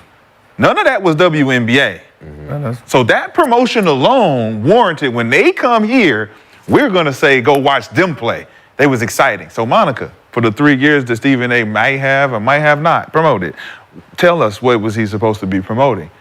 because I said to Lexi, I was like, well, this is not our critique of what you guys do or don't have. It's the fans' critique. The fans are paying for the tickets. So if they don't see nothing that they want to see, they're not gonna fucking, like you said, you can't force them to eat what they don't want to eat. You can't do it. So now that they got something that they want to eat, chicken with wings on it, buy it. I want that chicken right there. Extra crispy. Take that steak in the back. Take that fish in the back. Bring me that chicken. And with that in mind, No, what? But just so just so it's really understood, and it's rude, but it's real. These new fans are not new fans of the W. So it's all fair across the board, right? So both sides really understand that the new girls, right? Y'all have to earn y'all respect from the WNBA players. Yep. WNBA players, you need to earn your views and fans from these girls. That's it. So when these girls come to town with their fan base, your talent Needs to stand out. needs to stand out like it normally does to earn and take some of their fans. Yep. Right? We're talking about a bunch of college girls. Like when people talk about, like we're talking about a girl who literally averaged 27 every year from freshman year to her fourth year. Crazy. Right? When people talk about Angel Reese, right, the new fans, they're saying, oh, because she did this. This is not what she was known. Like, stop. This wasn't hers. This was a mimic to the girl who was doing this and made her stop doing it. Yep. Angel Reese was, Too little. too little. She didn't give, everybody was too little in college. One leg down, everybody too little. Double. That was her. That was, so it was just two forces that ran into each other. That's what that was. Then you had Paige over there, but what was the sellout crowd in the preseason with Iowa? oh, when they played at the football stadium, right? Yeah. It was like 50, 60? Yeah, 50-some thousand. This is before you guys. This is what I'm saying. Like they're using the words new W and no. This is these girls' fan base following them. Y'all 55,000, I believe. 55,000. 55,000 fans for a college preseason game. Girls game, women's game. Iowa versus. So as much as you want to take your credit and take, both sides got the same argument. One has the side you didn't earn your spot. The other one says, you don't earn our fans. Earn our fans. Facts. These are our fans. That's the sound. These ain't WNBA fans. These are our fans. They can walk around with that swag. That's the sound. And everybody wins when you do that. But now let's move on to MostlyFans.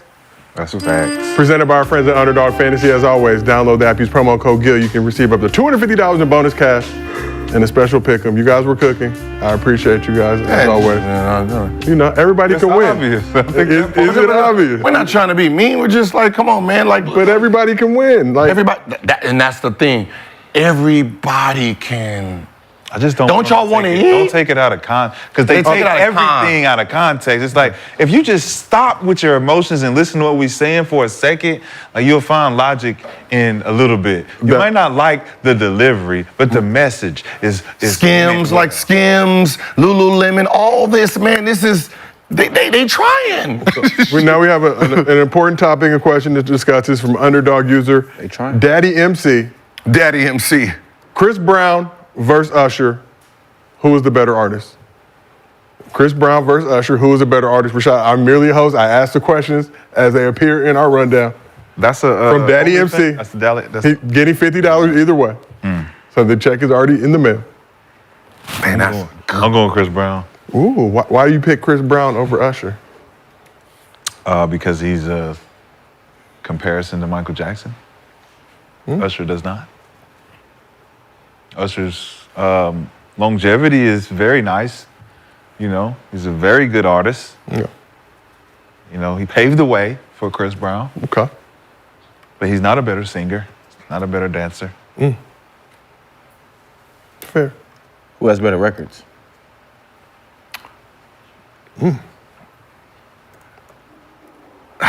But you just talking stage presence right now. Usher, I mean, like who got the better record? But the problem is, God damn, I ain't. Who had Jermaine Dupri? That's a good one. Huh? Who had Jermaine Dupri? Okay, so what is the criteria here? Because I didn't want to answer this. That's what I'm saying, because you're talking What is about the- stage presence and dancing and all that, but I'm talking about who just got better records. I'm talking about ability. Records? Yeah, ability. records, like records. Who got the better records?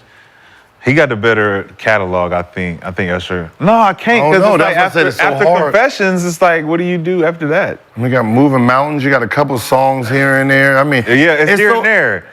It's here and there. Like, I mean, Like if we had to Heartbreak to the Moon. I got man. somebody that's better than both of them. If we had to He and break Jay. down, if we had to break down and take the greatest songs that they have, that's a good ass battle. That is a good versus. That's a good ass battle right there. Cause verses usually stop at like 20. Yeah.